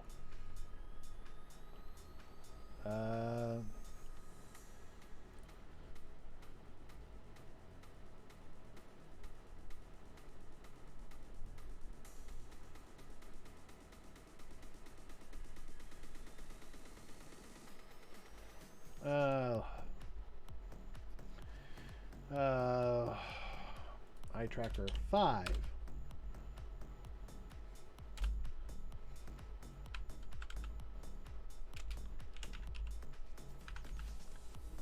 Calibration. Test and recalibrate Tobii eye tracker. And let's set this from the past, let's say month. In the past year.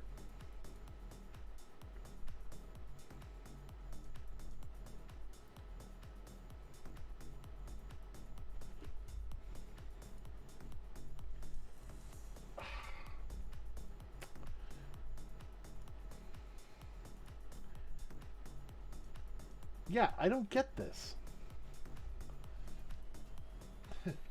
This has been my problem. Yeah, it's not calibrating.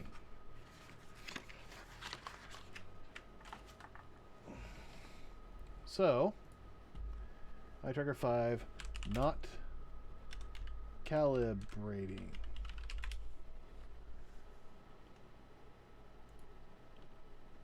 All right. Go to apps and features.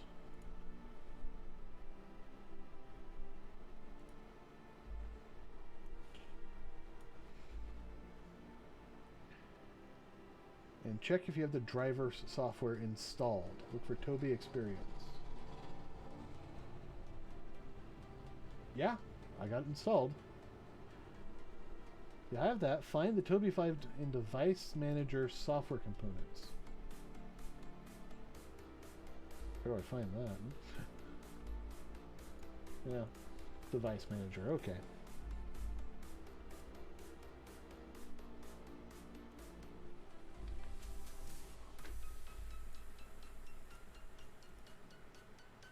Software components. Yeah.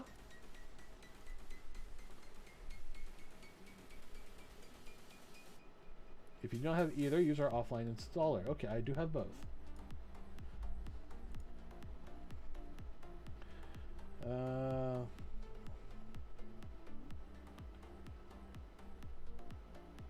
Once everything's installed, but you have a message like the arrow one below. Okay, services now.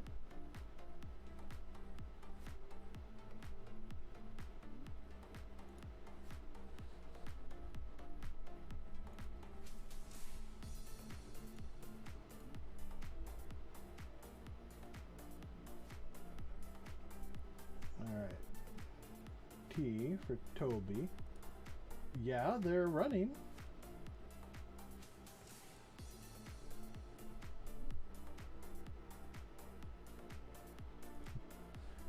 All right.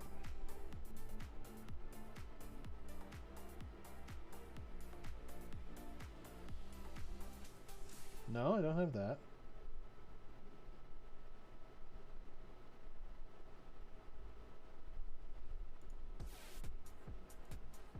But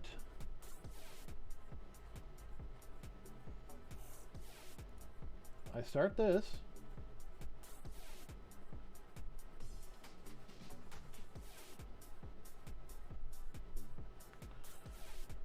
Maybe I just can't do it on stream.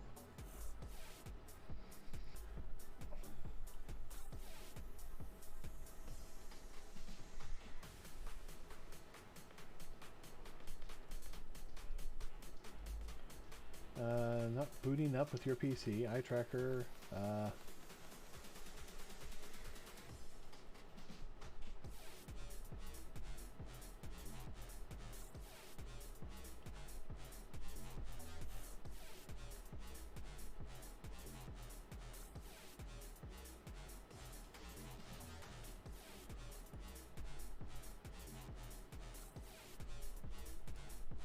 Tracker 5. Yeah, I just did this.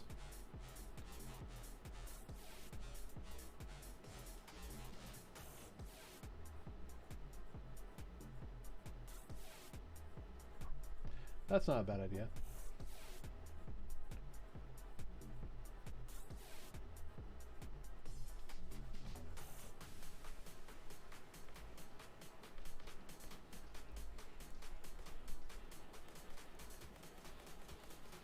I'll grab them both, just in case.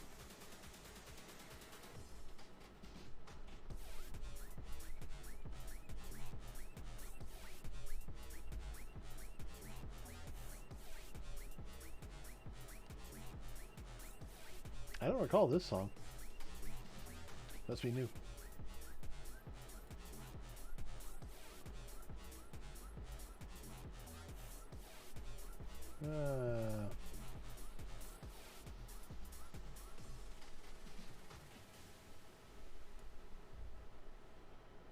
Your USB controller could be cutting off the power to the tracker. Please try changing the power setting for it.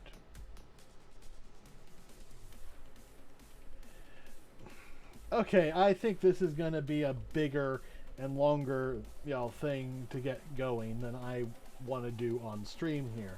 Don't get me wrong, I would love to be able to do this with you guys, but the fact that I'm having this kind of a problem probably means I have to install something or update something or reboot my computer. And this is a single streaming system kind of setup, so can't do that on my stream. I'm hoping I can get this up and running for interesting. I'm hoping I can get this up and running for tomorrow, because I would love to run Star Citizen with this.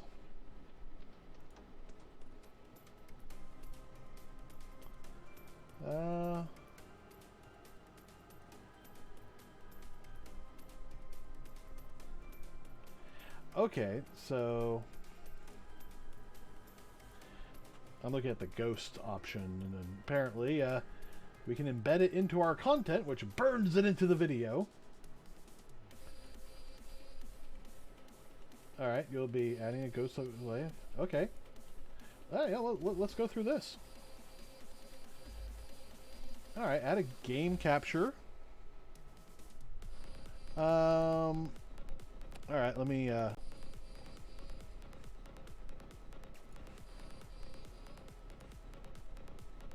Alright, game capture.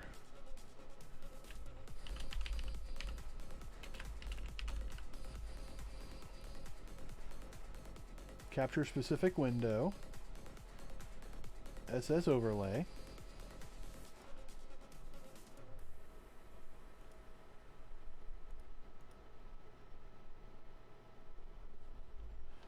Allow transparency. Okay. Next.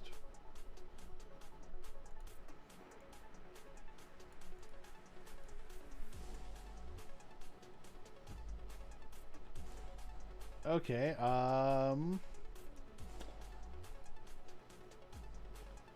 let's just go with that.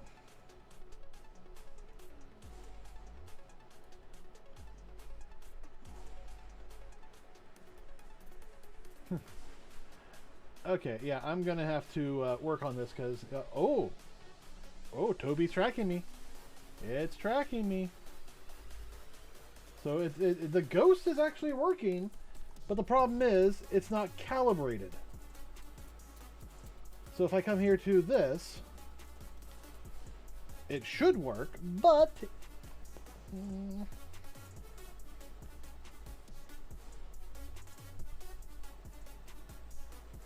so I understand now why there's an epilepsy concern, because I'm seeing like a red light on the bottom of the trackers. I mean, here, I might actually be able to just kind of bring this up for you guys to see. You can see that in that little dashing. Now, you guys can see it as like kind of a purple light, but to me, it's a red light. So that is an interesting little aspect. Oh, cool, I'm getting lens flares. But yeah, it looks red to me in person. So, neat. Alright, I gotta dig more into this, see what's going on. Obviously something's, not working. The tracker itself is actually functional, but, there's a lot of work to get this working before stream tomorrow, which I really want to do. I will see you all tomorrow at 5 p.m. Pacific time for Star Citizen. Yay! And hopefully this will be working and we will have a completely new experience. Because that's what I've been hearing, is that this fundamentally changes how Star Citizen is experienced as an immersive thing.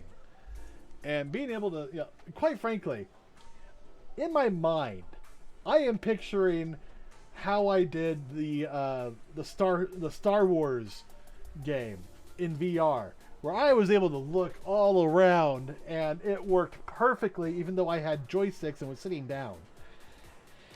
And I really want that for Star Citizen, because that would change everything.